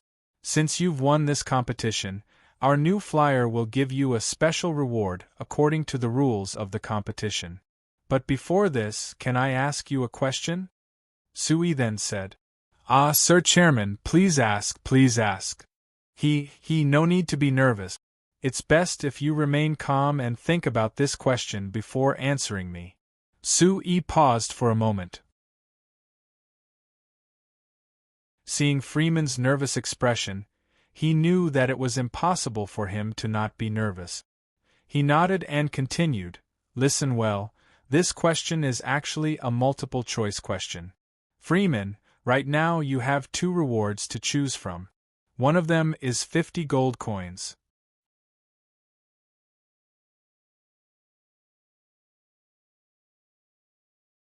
Chapter 59. 50 gold coins. That much." Freeman suddenly stood up, so excited that his hands and feet began to tremble. Although he had guessed that there would be some good rewards for winning, he never would have thought that he would receive a reward of 50 gold coins at once. For a poor family like his, if he had 50 gold coins, it meant that he could immediately break away from his poor life. Not only would he be able to renovate the house that was leaking in several places, but he would also be able to completely change the furniture in the house. In addition, he would be able to buy 2 new dresses for his wife and a few toys for his children that they had long dreamed of getting. Sue-Yi saw the expression on Freeman's face keep changing, but he didn't say anything to break his daydreams. From Alex's description and Freeman's clothes, he could guess that this man's family was in a very difficult situation. 50 gold coins wasn't considered much for the current Sue-Yi, but it was a very large blow to Freeman. thinking of when Sue had just transmigrated to Signs. Because he wasn't familiar with the place, he had almost starved to death. If someone had suddenly given him 50 gold coins at that time, his excitement wouldn't have been any less than Freeman's. After a while, Freeman finally calmed down a bit. He looked at Sue and swallowed a mouthful of saliva with great difficulty before slowly asking, Sir Chairman, is what you said true? You wouldn't be lying to me, right? Can I really receive 50 gold coins as a reward? Sue nodded with strange certainty. Of course it's true. I think that since you are from Banta, you should know about our new flyer. Do you think that I would ruin the reputation of our company for 50 gold coins? No, of course not, of course not. Freeman hurriedly waved his hands. Freeman quickly waved his hands. Sir Chairman, don't misunderstand. I just didn't dare believe it for a while. I definitely wasn't doubting you. Sue revealed a faint smile. I understand. So, Freeman, have you decided to choose this reward? I've decided. Freeman had only said half of this before suddenly stopping. Wait a minute. Sir President, you said that there are 2 rewards for me to choose from. May I ask what the other reward is? Seeing the glow in Freeman's eyes, Sue couldn't help revealing a smile. He thought that although this Freeman seemed honest, he wasn't stupid. Of course. But I don't think the second reward will make you so excited, because this reward isn't money in the real world, but a chance. Opportunity. Freeman scratched his head, looking at Sue in confusion. Sir President, what does this mean? Freeman, I've heard that you came to Banta City from Ireland Village to sell wheat, so you should have noticed the wheat fields near Banta City, right? Sue didn't reply but asked back. Wheat fields. Freeman tilted his head and thought for a moment before nodding. Yes, I saw a lot of them by the roadside.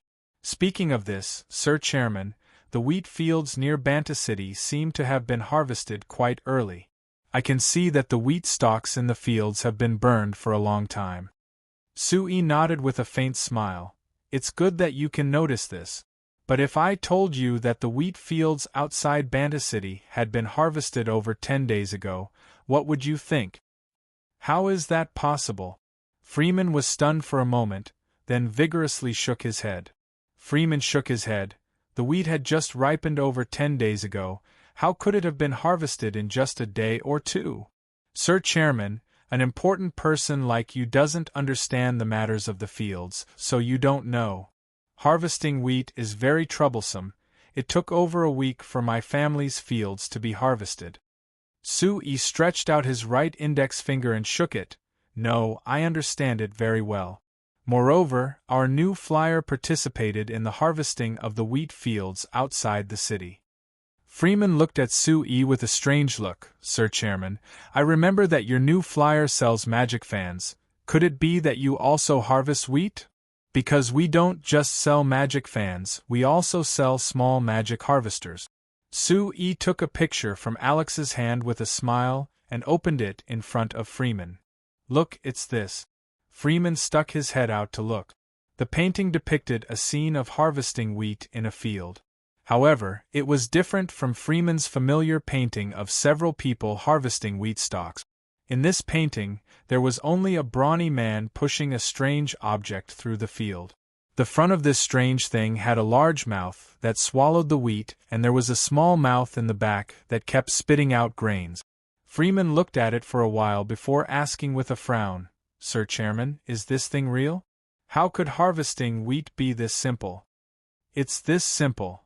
Sue directly gave the picture to Freeman before seriously saying, Now, Freeman, let's return to the topic from before. The second reward you can choose is an opportunity, and this opportunity is related to this small magic harvester, as well as the small magic plowing machine that we are about to release. ####. Why? Viscount Leslie slightly knit his brows as he looked at Sue who was looking down at some documents. You should know that even if the fall harvest is over, as long as your small magic harvester is produced, There will be many nobles in Banta City that will fight over it. As for the small magic plowing machine, there are a bunch of people who have already placed orders with you. These two magic machines that are in demand right now, they can be sold for 120 gold coins together. You're actually giving them to a farmer that isn't related to you at all? Sui, just what are you thinking? Sui looked up and revealed a relaxed smile to Viscount Leslie. He shook his head. It's not giving, it's borrowing. You can't make a mistake about this. Viscount Leslie gave a soft snort. Borrowing? Lending it to someone for not a single cent, is there any difference from giving it? Of course there's a difference. Sui looked at Viscount Leslie's expression and felt that this Lord Viscount seemed to attach great importance to this matter. After thinking about it, he decided to properly explain it to him. Lord Viscount, this is actually a part of the farmer support plan that I've made. As for this farmer support plan, I've discussed it with Seabass before, so I think that he should have already reported it to you. He has indeed mentioned it to me, but this plan was only an idea when you told him about it. There wasn't any concrete plan at all. Why did you suddenly decide to do this now? Giving. Alright, lending the small magic harvester and the small magic plowing machine to that farmer. How does this help with this plan? It's a big help. Sui was very clear that Viscount Leslie was a very opinionated and insightful person. If he wanted to convince him, he couldn't use an ambiguous tone. Lord Viscount, before I explain, I want to ask you a few questions.